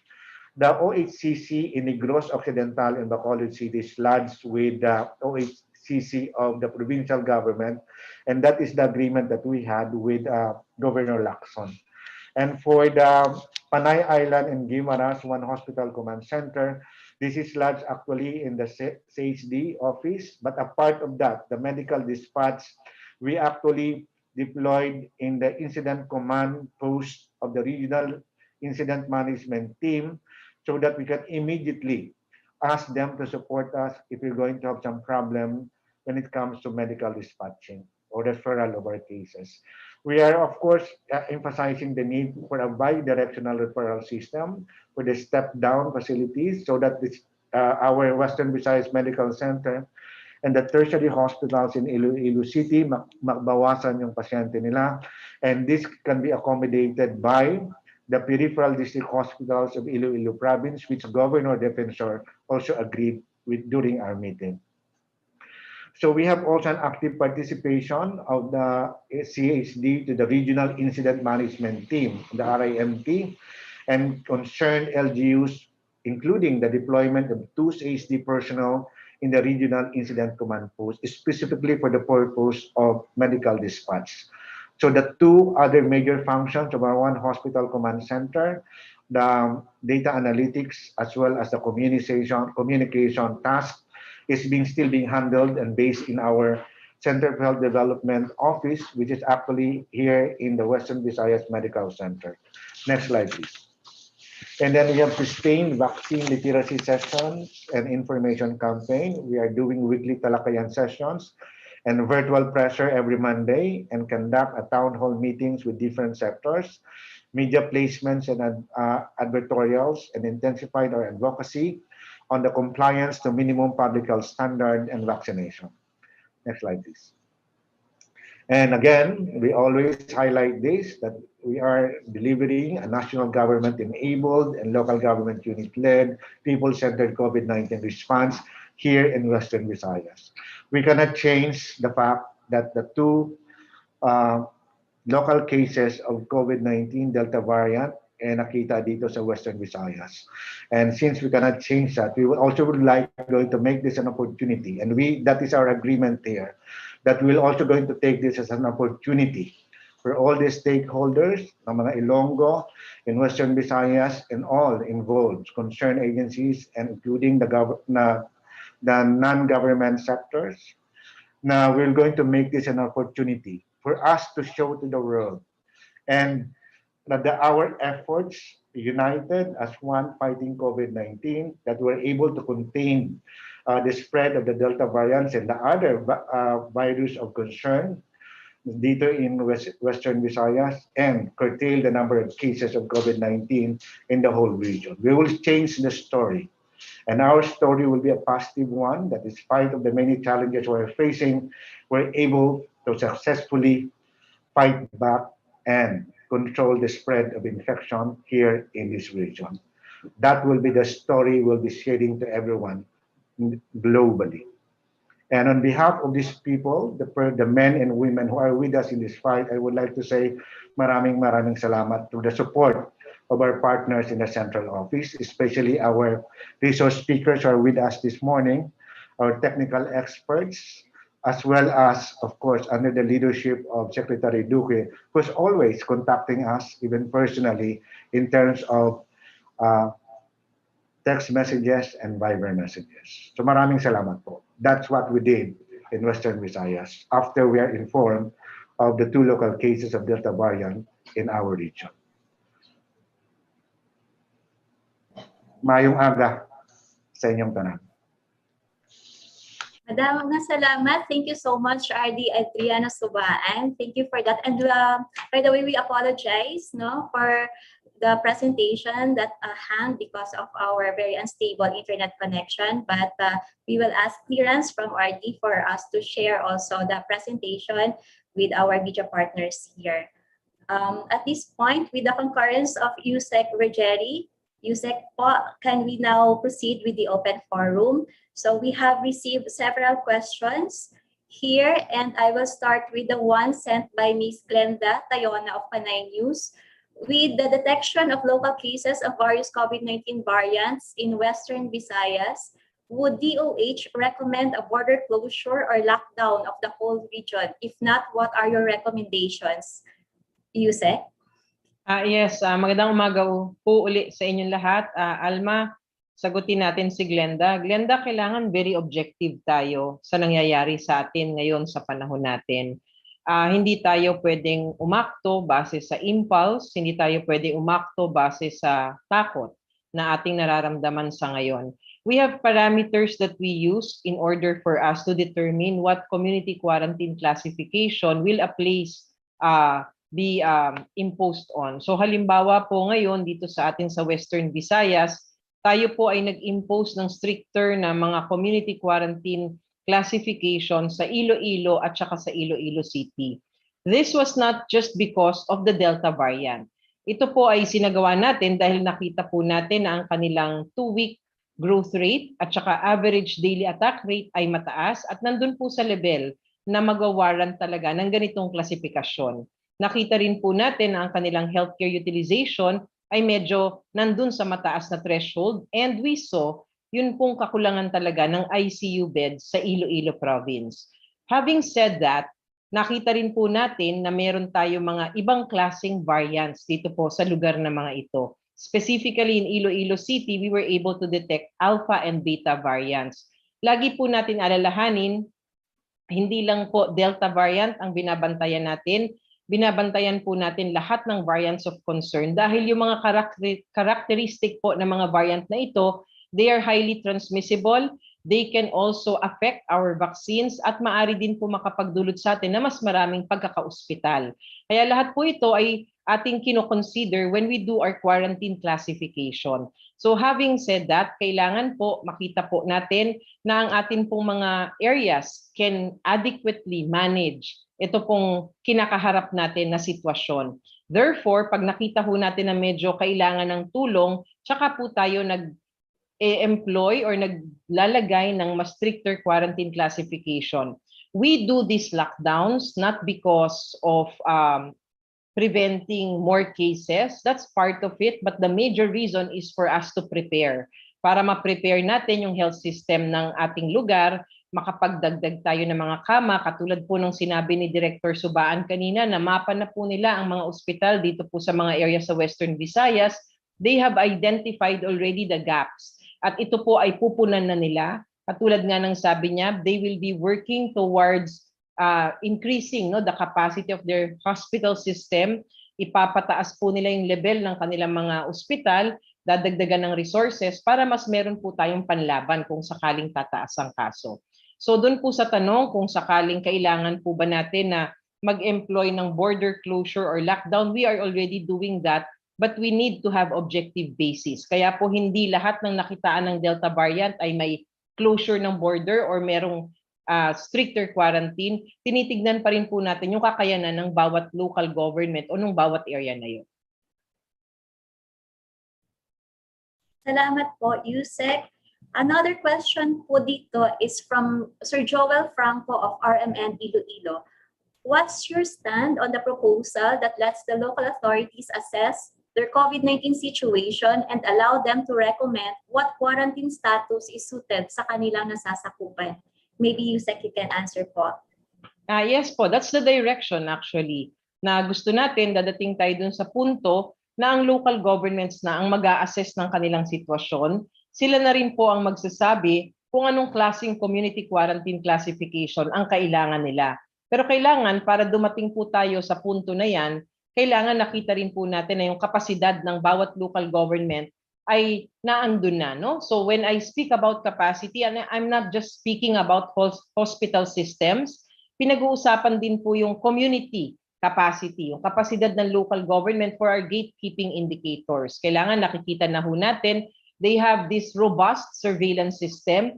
Kailangan na nakikita na po natin na yung kanilang contact tracing efforts ay nandoon na dun sa level na sinasabi natin na dapat nilang natitrace every contact.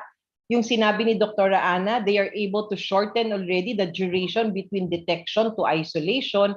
At ang iba pa ho natin mga gatekeeping indicators. Pag nakita ho natin yan, may capacity na, nakita na rin po natin na manageable na yung kaso, ang direction po talaga is to shift and transition that local governments now will be able to classify on their own and they will be able to do this kind of lockdowns na appropriate sa kanilang komunidad. But we will always have safeguards for this para hindi rin po natin masyadong nare-restrict o masyadong maluwag ang isang sistema. So meron ho tayong guidance na ibibigay. This will happen in the coming months, but not yet right now. Salamat po, Yusek. This question from Ms. Annabel Pitinglay of PNA can be maybe directed to RD Subaan. Follow up po on the request for the DOH and TICE for additional 15 nurses and doctors to assist in the vaccination, especially in Pandan and TICE po. RD? Well, thank you for that question. Actually, kaninang umaga, kausap ko lang kay Dr. Rene Autijay, our DMO5 in the province of Antique. And we reviewed also our records regarding the HRH deployment. Sa Antique, meron tayong 130 nurses naka-deploy as of now, isang DTTB at dalawang emergency heart physician and 15 emergency heart nurses. And specifically for Pandan, we have 6 nurses and 1 emergency heart physician. And yung request nila to be part of the vaccination, yun talaga yung pinag-usapan namin kanina. If there's a need actually for the Department of Health, regional office po, to deploy a team to help out Pandan. And it's also because I was informed that Pandan has a TTMF na nangangailangan actually ng tawag nito, ng support when it comes to HRH. So actually the need is, I think, is more on the those HRH to be deployed in the TTMF and not as vaccinators. But since the question is on vaccinator, the plano po dyan is actually yung vaccination team natin ng mga nurses belong to the different municipalities in the province of Antique can be redeployed temporarily kung nangangailangan ng support yung Pandan. But I think the info that is given to me, mas nangangailangan sila ng support for their TTMF na kailangan ng HRH. And we also received a request regarding the need for us to augment the hospitals of Antique. 10 HRH needed for the Angel Salazar Memorial General Hospital and 5 in Kulasi District Hospital. Yes, there's a need for HRH. For vaccination team, pwedeng gawa ng paraan po yon. We will going to deploy at tutulungan kung saan nangangailangan kung wala nang ginagawa naman ng vaccination team sa kanilang sariling area of assignment. Back to you, Ms. Alma. Thank you po, RD. This question is from Ms. Joy Vego of Buena Vista Cable. For Yusek Virgeri po. Pwede na po bang makapabakuna ang mga A4 sa Antique Province? Dahil kung hihintayin pa daw po maubos ang A1 to A3 ay baka matagalan tayo. And what about those po sa mga OFW and seamen kung saan daw po sila pwedeng makapag-vaccinate? Okay, yes, Alma, no? So unang-una, hindi po dahil gusto nating ubusin at matapos ang A1 to A3, kaya po tayo hindi pa nagbabakuna ng A4 dito sa Western Visayas. Ang vaccine cluster po ay magbibigay ng hudyat sa ating regional office kung maaari na pong umpisahan ang A4 sa inyong lugar. Kaya po natin ito ginagawa dahil kulang pa ho ang supplies natin ng bakuna. Pag tinignan po natin, hindi pa ho sufficient yung ating supplies across the country para mabigyan po natin ng bakuna ang lahat ng priority population. Pero kailangan din po natin maintindihan, we are already doing simultaneous vaccinations. When we say it's simultaneous, sabay-sabay po yan, hindi kailangang tapusin ng isang sektor para makapag-umpisa doon sa susunod na sektor. Pero kailangan pa rin po kasing makontrol natin and we are able to prioritize muna itong mga vulnerable natin. And A1 to A3 are the most vulnerable in our population. Ang A1 po, mga healthcare workers, sila po yung araw-araw exposed dito sa virus na ito dahil sa mga pasyente. Pangalawa po, yung A2, ang senior citizens, at A3, those with comorbidities, sila po yung pinaka-apektado, especially when these are severe cases and hospitalizations and deaths. Kaya gusto po natin talaga pagtuunan natin ng pansin itong ating mga vulnerable population. But wag ho kayong mag-alala dahil kapag sinabi na ho ni Secretary Galvez that because supplies are coming already, and then he can already advise Director Subaan kung kailan natin umpisahan ng A4. Yun pong sa mga OFWs, meron na hong resolution ng IATF na kapag ka ang OFW ay paalis, within 4 months actually before they leave, they can already have their vaccine. Specifically, kung talagang paalis na within this month or weeks before they go, meron ho dapat aksyon ng ating local governments na magkaroon ng specific lanes ang ating OFWs na paalis para po sila ay mabakunahan. Salamat po. Another question po dito from Miriam Grace Erinieta of Radyo Pilipinas. You said, ano po ba ang mga COVID-19 variants present now in Western Visayas? Do we have numbers po of those infected with Alpha, Delta, and Beta, and kung ano na daw po yung kanilang status na ngayon? Sige, Alma, kung pwede kong ma-direct ang tanong na ito kay Director Thea de Guzman.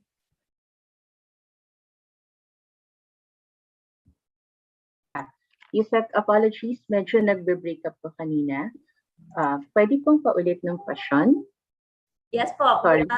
One po ulit, Doc Thea. May question po tayo dito from Miriam Grace Erinieta of Radyo Pilipinas, Doc. Ano na raw po ba ang mga COVID-19 variants present in Western Visayas, and do we have numbers po ba of those infected with Alpha, Delta, or Beta? And follow-up, ano daw po yung status nila? Okay, so salamat sa question, no? So actually, yung lahat naman po ng mga positive, no, yung mga kaso natin, meron silang variant o lineage tayong na-detect. Pero ang binabantayan natin ng higit, yung tinatawag ni Dr. Saloma na variant of concern. Ito yung alpha, yung B117, beta, B1351, at ito nga po delta, the B1617.2. Sa ngayon, nakapagtala na po tayo ng dalawa na delta cases dito po sa Region 6. Meron din po tayong 24 na alpha cases at 25 po na beta cases po. No? We have seen these variants of concern present already in all areas, yung province at HUC po ng Region 6. Sa ngayon naman po sila po ay nakatag na po as recovered. Pero doon po sa tanong na ilan po ba yung wala pong variant of concern, nabanggit nga po ni Dr. Saloma kanina na hindi po lahat ng ating positive samples ay sequence po natin. No? Una, kailangan pasok po sila sa eligibility criteria, meaning sapat pa po yung amount para ma-sequence pa, yung pong cycle threshold value, at inuuna po at pinaprioritize kasi natin yung mga galing po sa lugar na mayroong spike or increased clustering. So, ang mga datos naman po at resulta ng ating sequencing results ay regularly tinatransmit po natin sa ating resu para malaman po, no, sa lahat ng samples na na-sequence, ano-anong klaseng variants po ang nakita po natin sa Region 6. Thank you po, Doc Thea. Ang follow-up po niya na question, Doc Thea, maybe you can also respond to this. Mataas po ang case fatality rate ni Western Visayas compared to the national CFR. Ano po ang comment ng DOH Central Office with regards to this, at ano po ang mga recommendations natin sa local government units? Okay. It is slightly higher than the national, no, cumulative case fatality rate, no. Pero tulad nung ipinakita ko kanina na mortality curve, ang kailangan din nating tingnan hindi lamang yung cumulative, meaning ito kasi yung dami ng deaths mula nang nagsimula ang pandemya. Kaya kanina ang ini-emphasize natin ay ano ba yung pinakabago, no, pinaka-recent na deaths mula ng April. At nakikita natin na medyo mataas talaga, pero dahil mataas din ang dami ng kaso po natin. Pero siguro kung titingnan natin, kung ikukumpara natin yung deaths ngayon, kumpara doon sa kaso na meron din ngayon, mababa siya. Pero hindi ibig sabihin magiging kampante tayo. Ang ating minumungkahi, ang ating pinaaabot ay ang pagbababa ng dami ng deaths ay hindi lamang nakadepende doon sa sapat na mga ICU beds at mga equipment natin. Ito din ay nakadepende doon sa agarang pagpapatingin natin, no? Yung nabanggit kanina ni Dr. Ana, basta merong naramdaman, magpatingin agad, lalo na kung tayo ay galing sa older age group or meron po tayo mga comorbidities. At ikalawa, yung pagtutulungan ng ating LGU at hospital para doon pa lamang sa LGU, natitriage na sila. At alam natin, yung mga mild at asymptomatic na pwedeng sa mga TTMF at isolation facilities na lamang, at yung mga moderate, severe at critical na kailangan po talaga sa ospital po sila agarang madala. Maraming salamat po. And si Doc, I think this question would be addressed by Dr. Cynthia from Civien Hope Gigantuka of GMA. Doc Cynthia, yun po. Aside po sa napakaraming specimens sa Genome Center, may mga reasons pa po ba kung bakit natatagalan ang pagpapalabas ng resulta kung may variant ang isang sample? Okay, normally gusto kong sagutin yan kasi dami nagtatanong. So number one, the moment you send it to us, it doesn't mean that it will be sequenced immediately. That's very, very important. And also, for example, for the case of the Antique cases, and that is something that the people in Region 6 are very concerned about. The samples were swabbed on May 29. They were sent to us June 11. Hindi naman sila ginisend sa amin ng May 30. At the second, hindi rin sila nag-flag sa Epidemiology Bureau na there's an urgent need to sequence the samples. So yun ang nangyari. So that was June 11. And then I think we inspected them. And then we included them in our sequencing run the moment the test came or the kits came. So yung kits natin po na i-deliver sa atin ng supplier July 4, yung marami natin kits, no? So naisama natin sila. Kaya po dumating, we processed them July 7 and we immediately released. So the moment po na ang Genome Center na alam ang results, alam po tayo namin agad yan sa DOH. And ang DOH po nagko-contact tracing, kumukuha ng datos, and immediately the DOH reveals it to the public. So that is the protocol that we do. So kung minsan may mga samples na Mayo, Marso, Abril, ngayon lang siya na-sequence, o di kaya yung iba namang mga resu, yung mga Marso, Abril samples nila, ngayong Hulyo lang naman nila din pinapadala. No? So that is one of the reasons. And number two, of course, as I mentioned, may prioritization po tayong ginagawa for the sequencing. So as much as possible, we get representative samples from the different areas in the Philippines. Ang challenge po kung sabay-sabay sila nag-surge, ang kaunti lang naman po yung na-sequence natin. Kaya po yun ang nangyayari. Alma, can I just add something to Dr. Saloma's comments? Oo.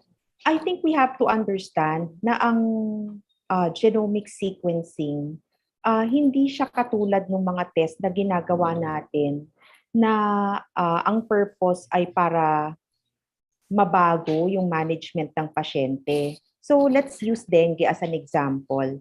'Di ba, pagka may pasyente tayong dengue, ginagawa natin ng CBC kasi gusto natin malaman kung babaguhin ba natin yung rate ng pagbibigay ng suwero or kailangan na ba natin paghandaan ng possibility na magkakaroon siya ng pagdudugo. So kumbaga, point of care test na may impact on management. Etong genomic sequencing, no, ang isa sa pinaka important na purpose ng sequencing is really to plan system response.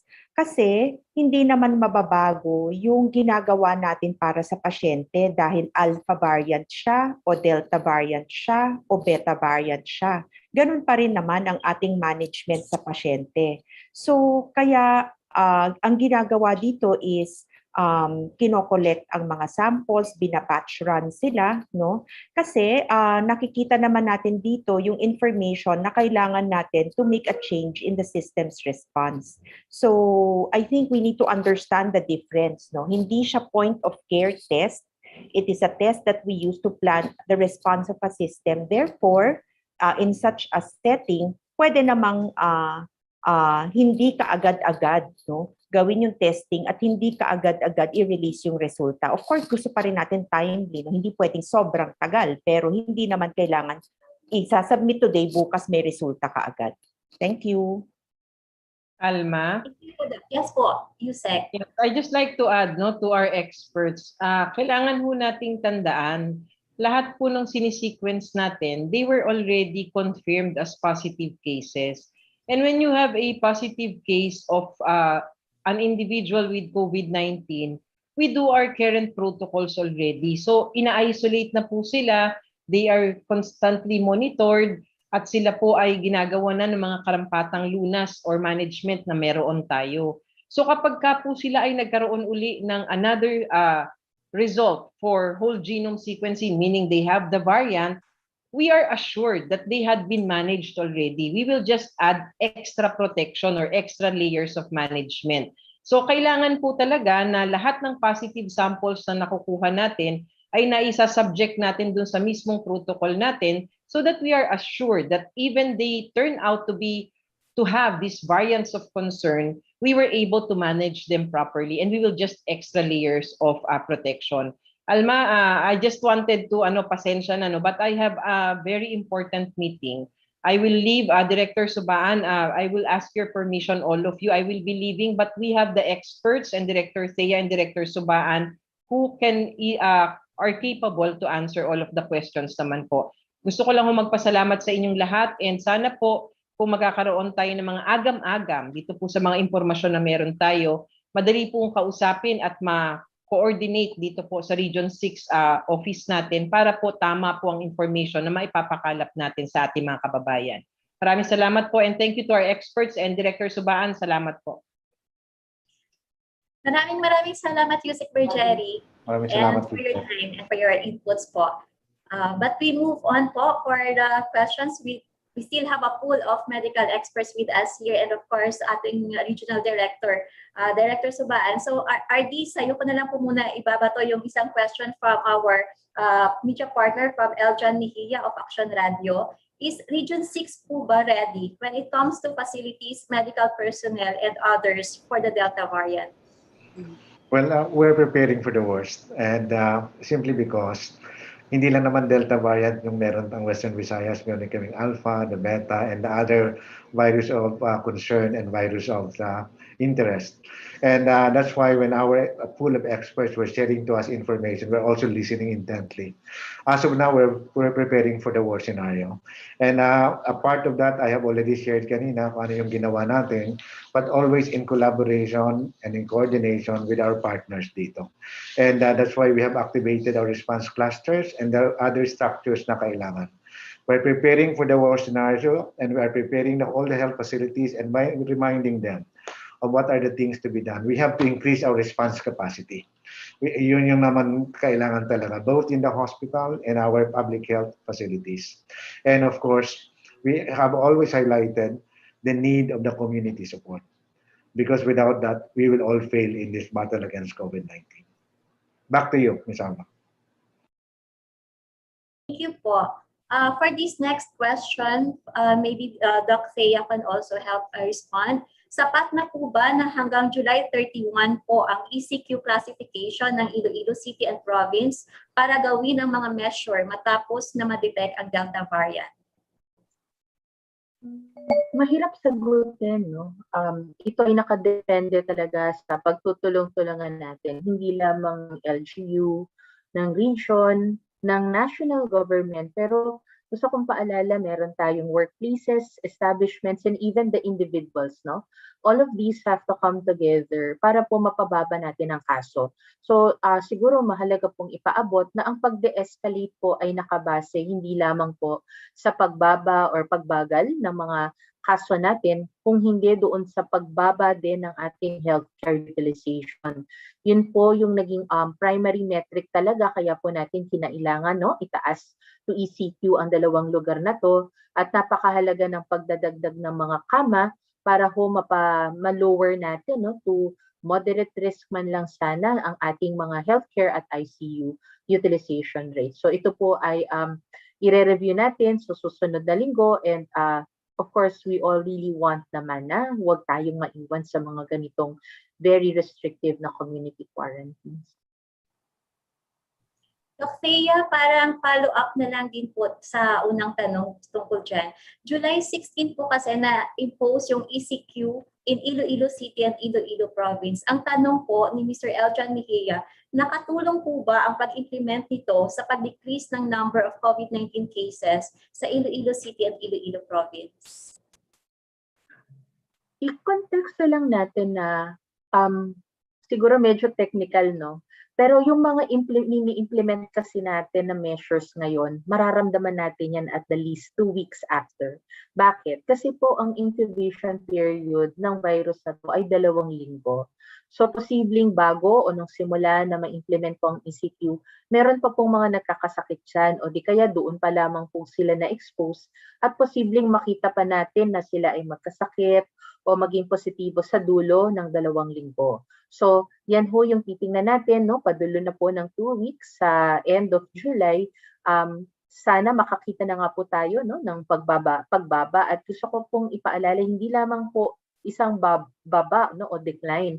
Ito dapat ay tuloy-tuloy na pagbaba ng mga kaso po natin. Pero isa na lang pong paalala, ang community quarantine ay isa lamang sa mga strategy. It is one of the most stringent na strategy natin to restrict mobility. But if this is not sustainable, kaya ang sinasabi natin, at the end of the day, depende talaga tayo how effectively we are implementing the PDITR strategies natin, and as well as yung adherence natin sa mga MPHS, and of course, getting yourselves vaccinated. This will be the long-term sustainable na mga activities po natin at strategies natin para hindi na nga po natin kailangang bumalik sa mga higher community quarantine classifications. Thank you po. For Dr. Cynthia Saloma po, Doc, may question po dito about sa Genome Center in Western Visayas, located in UP Visayas, but not capable of sequencing. How can we help them para magkaroon na po ng genome sequencing dito sa Visayas, Doc? Okay, so when we started expanding our genome sequencing capabilities, 2018 pa po natin sinimulan ito because we recognize na kailangan talagang i-capacitate ang ating mga rehiyon on genomic sequencing and of course bioinformatics. Wala pa COVID, ginawa na po natin ito. So that's why the DOST-PCHRD nagbigay na po ng mga budget. Actually, the budget was big. For Mindanao, I think it's 79 million. For Visayas, I think it was 59 million, primarily because may mga equipment na po sila. So that is one. So they are the laboratories are in place. We also trained them in Diliman about this sequencing. Kaso nga lang sinasabi ko kanina na during that time, wala pa namang demand kasi ang mga equipment sa Diliman hindi pa naman fully utilized. And we have to recognize that pagbibili ng bawat sequencing equipment, usually 2 years lang po may obsolescence na sila. So parang pag hindi pa maximize yung isa, mahirap gawin. Pero now that we have COVID and there is a need to have faster turnaround time within our regions, we are doing our best to have this equipment available. So sa Makatuwid, actually by 11 p.m. last night, we already sent our proposal to the DOST Secretary. We already set the budget in order to increase and enhance the capacity of the Visayas and Mindanao. So hopefully, makakuha ng budget ang DOST and maibigayan. Pero everybody, the moment there's money, then there will be procurement, at least 2 months yan. But at any rate, in the meantime po, we are also increasing our capacity here in Manila kasi we have 5 machines to sequence, no? At the same time na we are trying to capacitate. So we're looking really for money, not only for equipment kasi you need also reagent costs, no? For our regions, but we already submitted our 2021 budget for Visayas and Mindanao to the DOST 11 p.m. po last night. Thank you po, Doc. Maybe Doc Cynthia, you can also respond to this, and as well as Dr. Eva Maria Cotinco de la Paz. Ang question po from Sheena Marie Suelan of Bombo Radio, how infectious daw po ba ang mga variants ng Alpha, Beta, and Delta? Let's ask Dr. Ah, Eva. Dr. Okay. Eva, Dr. go ahead. Eva. Yes. Yes. So meron na tayong mga datos na I'm Eva Cutionco de La Paz. Opo. Meron tayong mga nakita ng mga sa pagsusuri na nakita na in terms of infectiousness, yung original virus na nanggaling sa Wuhan, kaya niya bawat isang may original virus, makaka-infect siya ng dalawa. Yung alpha variant, kapag tiningnan mo, mas transmissible siya than the original.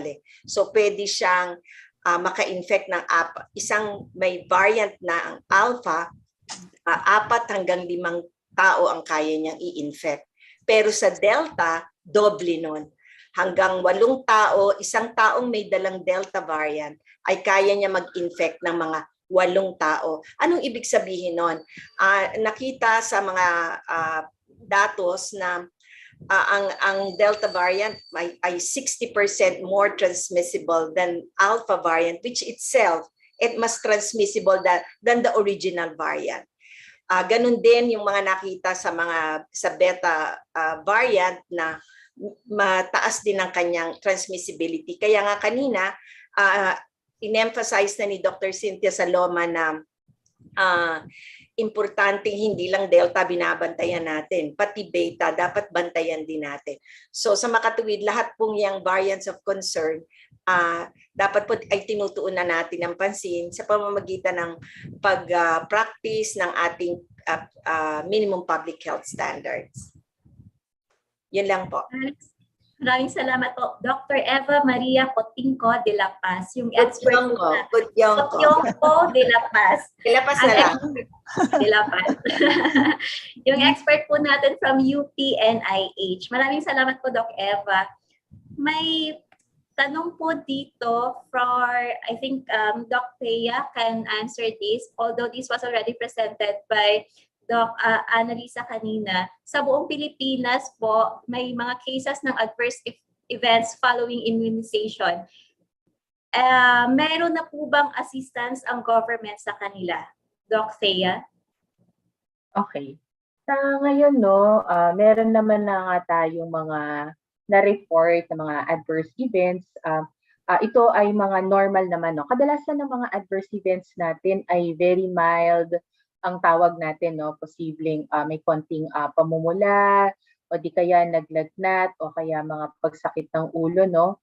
And usually po nawawala naman po sila ng kusa at hindi na nangangailangan ng further na intervention o di kaya consultation, no? Ito ay normal actually na nararamdaman natin, no? Kasi it's our body's way of saying na, uy, nag-e-epekto na siguro yung bakuna na ibinigay po natin, no? So, ang mahalaga ay kung meron man tayong mga tinatawag naman natin na non-minor, yung mga serious na AFI at yun yung mga nangangailangan ng hospitalisasyon, ito yung mga nangangailangan ng agarang pagpapatingin, no? Sa ngayon, meron na tayong PhilHealth Benefit Package para sa AFI at ito po ay ang mahalaga po ay ang pag-provide po ng information nyo sa inyong mga reso kasi para ho ma-enjoy natin, no, or mabigyan tayo ng benefit na yon from PhilHealth for our adverse events following immunization, yung pong kaso natin ay kailangan dumaan sa tinatawag nating causality assessment ng National AFI Committee. No? Kaya po kapag may mga serious cases, ini-interview po kayo ng ospital, ng inyong mga reso. Mahalaga po yung datos na ibibigay nyo para yun po yung pinagbabasihan natin ng ating mga causality assessment at ginagamit po ni PhilHealth para sa mga claims natin. Yes po. Thank you po, Doc Thea. Ang question po dito that we got is for RD Subaan. Very specific po siya for Iloilo City. Meron na po ba tayong update sa request ni Mayor Jerry Treñas for more vaccines, more hospital beds, medicines, and other supplies para ma-address ang concern sa very high hospitalization utilization rate or hospital utilization rate ng mga hospital sa Iloilo City? RD? Yeah, priority naman talaga na itong Iloilo City at Iloilo Province and Bacolod City. Kasi the two highly urbanized cities are part of the plus 10 areas, and the Iloilo province na meron ding ECQ. Now, for Iloilo City, yung supply ng the vaccines, we have received actually as 30,000 Janssen na after the announcement, notification na merong Delta cases. So, ito yung vaccine na natanggap po natin sa Iloilo City. As of now, we have a total of 222,724 doses ng vaccine for Iloilo City. But I think the main difference is yung latest arrival ng Johnson & Johnson. And for the beds, hospital beds, kasi yun talaga yung ano natin target to increase the dedicated beds. Comparing July 16 and July 22, kasi July 16 yung announcement, anong nangyari in terms of beds? After our negotiations, our meetings, as of now, nakita namin na tumaas yung number of ICU beds compared to July 16. Sa July 16, we only have 164 we have a total of 465 beds for the hospitals, including ward beds, ICU beds, and isolation beds na 465 for July 22. Pero ito'y tumaas na ng isa sa 464 beds kumpara ng July 16. But in terms of the utilization of the hospital beds, sa ICU specifically, tumaas siya simply because they adopted the accordion policy. So some of the hospital beds were converted into ICU wabable beds. At yun ang ginawa niya ng ating hospital dito when they adopted the accordion policy. So depende po sa need po yun. So for the other logistics na kailangan, I think we have a support. As of now, I don't have the numbers. Pero I'm sure that there's also reports coming even from the LGUs about how they augmented their supplies in terms of logistics as well as other supplies kailangan.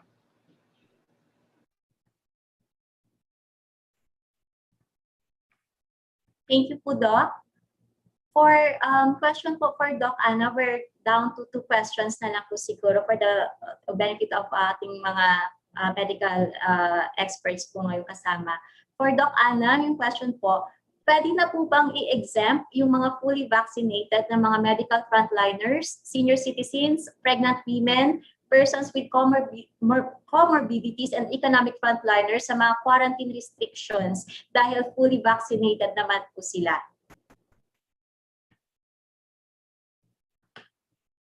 Doc Ana?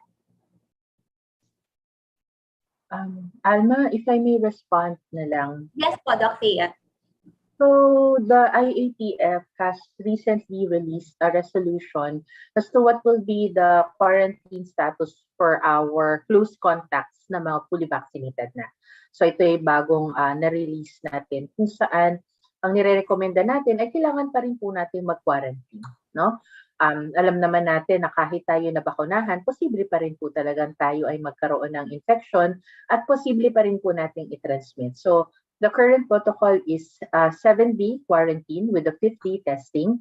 Pero yun po ay kailangan, no? Tuloy-tuloy pa rin na pagmamonitor even if you were negative. After the 7 days, you'll have to be closely monitored pa rin po for the next 7 days, no? Para masigurado nga natin na hindi na tayo makakapag-transmit ng infection towards the other individuals. Yes po, maraming salamat po. We have question here for Doc Cynthia or Doc Eva, maybe she can also respond. Is there a target if how soon po PGC Visayas will be equipped with a machine for them to conduct the genome sequencing? Mahirap ang target kasi hindi naman ako namimigay ng pera, no? Pero, you know, if I have money, we are really in close talks with the Department of Science and Technology to capacitate them kasi yung sequencing, hindi lang naman yung sequencing machine kailangan mo. You need to have ultra-low freezer, centrifuge, and all these things. So, maganda nga yung ating dalawang PGC facilities eh. Sana, no, target dapat before the end of the year, no? Kung maaari. Kung kaya lang next month, pwede sana. Pero of course, procurement will not happen unless somebody will salpak one machine there. So that's our target is really before the end of the year, if possible within the next 2 months. Dagdag ko lang sa sinabi Yes ni po. Executive Director Cynthia Alma.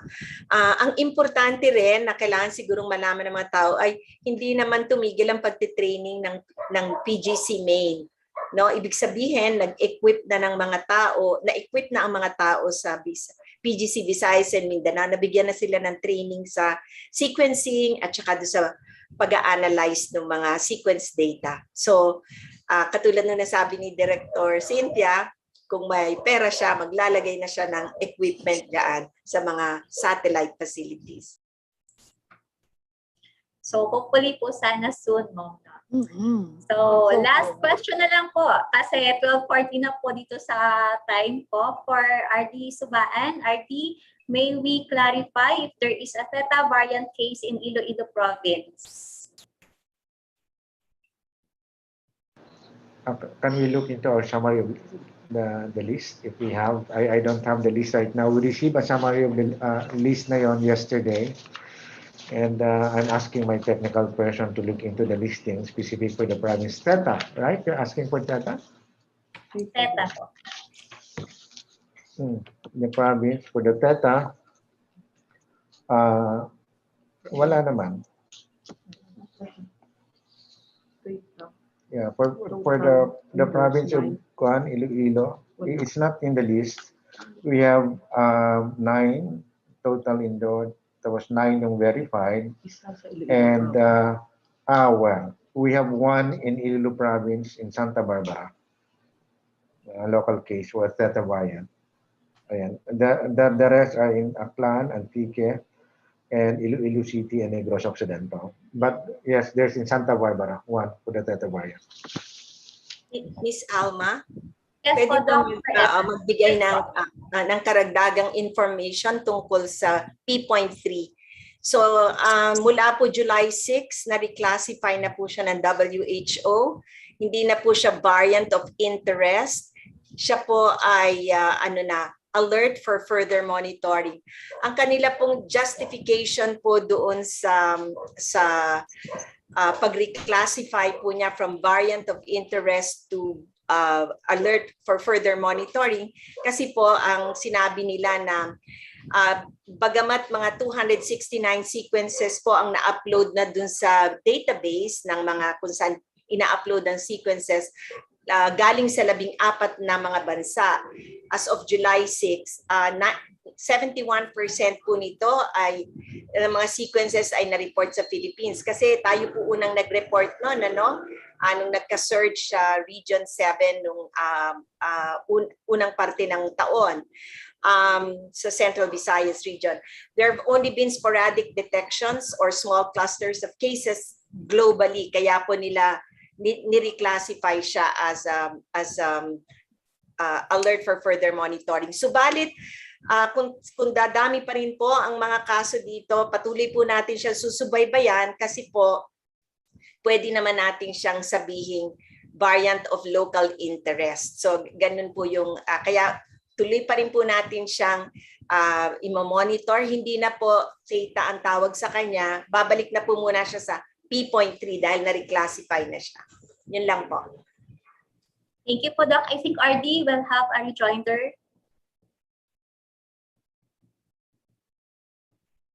RD. Ms. Alma, ano yan? Yes, po. Yes. A rejoinder. Okay. Yung I think yung number of beds comparing sa July 16 and July 22.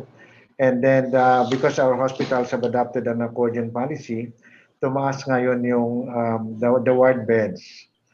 And then bumaba naman yung ICU beds because of the type of admissions that we receive. So we just have to clarify that. And we have the number here. We will be willing to share that to our local media. But since our hospitals are adopting the accordion policy, so nag-iba siya but the same almost fixed number of dedicated beds. But nag-iba siya according to its use. Ayan. Okay po, RT. Thank you so much.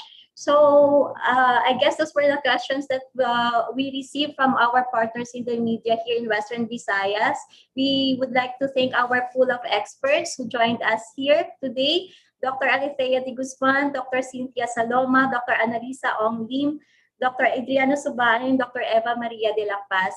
to officially wrap up na lang po siguro yung ating town hall session, I would like to ask Dr. Thea for reminders for additional advice. Doc Thea.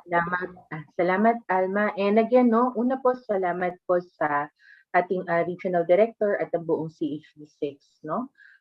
At sa ating mga media partners na kasama po natin ngayon doon po sa pag-join sa ating media forum. Sana po sa susunod na mga represser ay andun pa rin po kayo, no? Tuloy-tuloy po yung suporta ng ating mga media partners. Kayo po talaga yung aming kasama palagi sa paghahatid ng tama, no, at gustong impormasyon para naman po ma-ensure natin yung kaligtasan, yung health and safety ng ating mga kababayan. Kami din po ay nagpapasalamat sa ating mga experts na nandito, sina Dr. Ana, Dr. Cynthia, and Dr. Eva.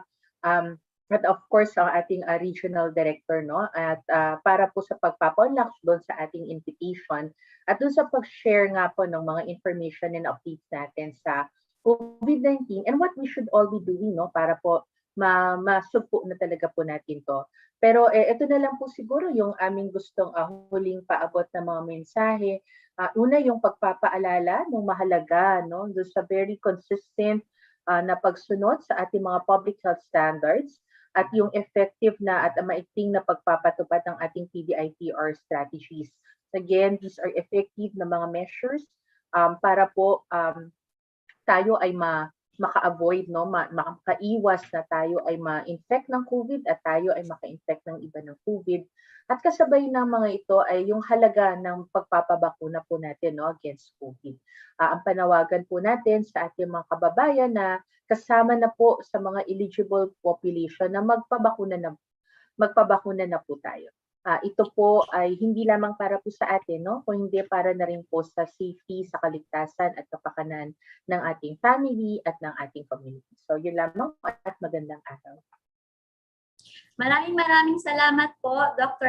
Alithea de Guzman, and to all our medical experts who joined us. Maraming salamat po. This concludes our town hall session. Maraming salamat po sa inyong pagbabahagi ng inyong mga expertise, no, sa aming media partners here in Western Visayas. So to everyone, God bless us all and let us all keep safe po. Salamat po. Magandang araw.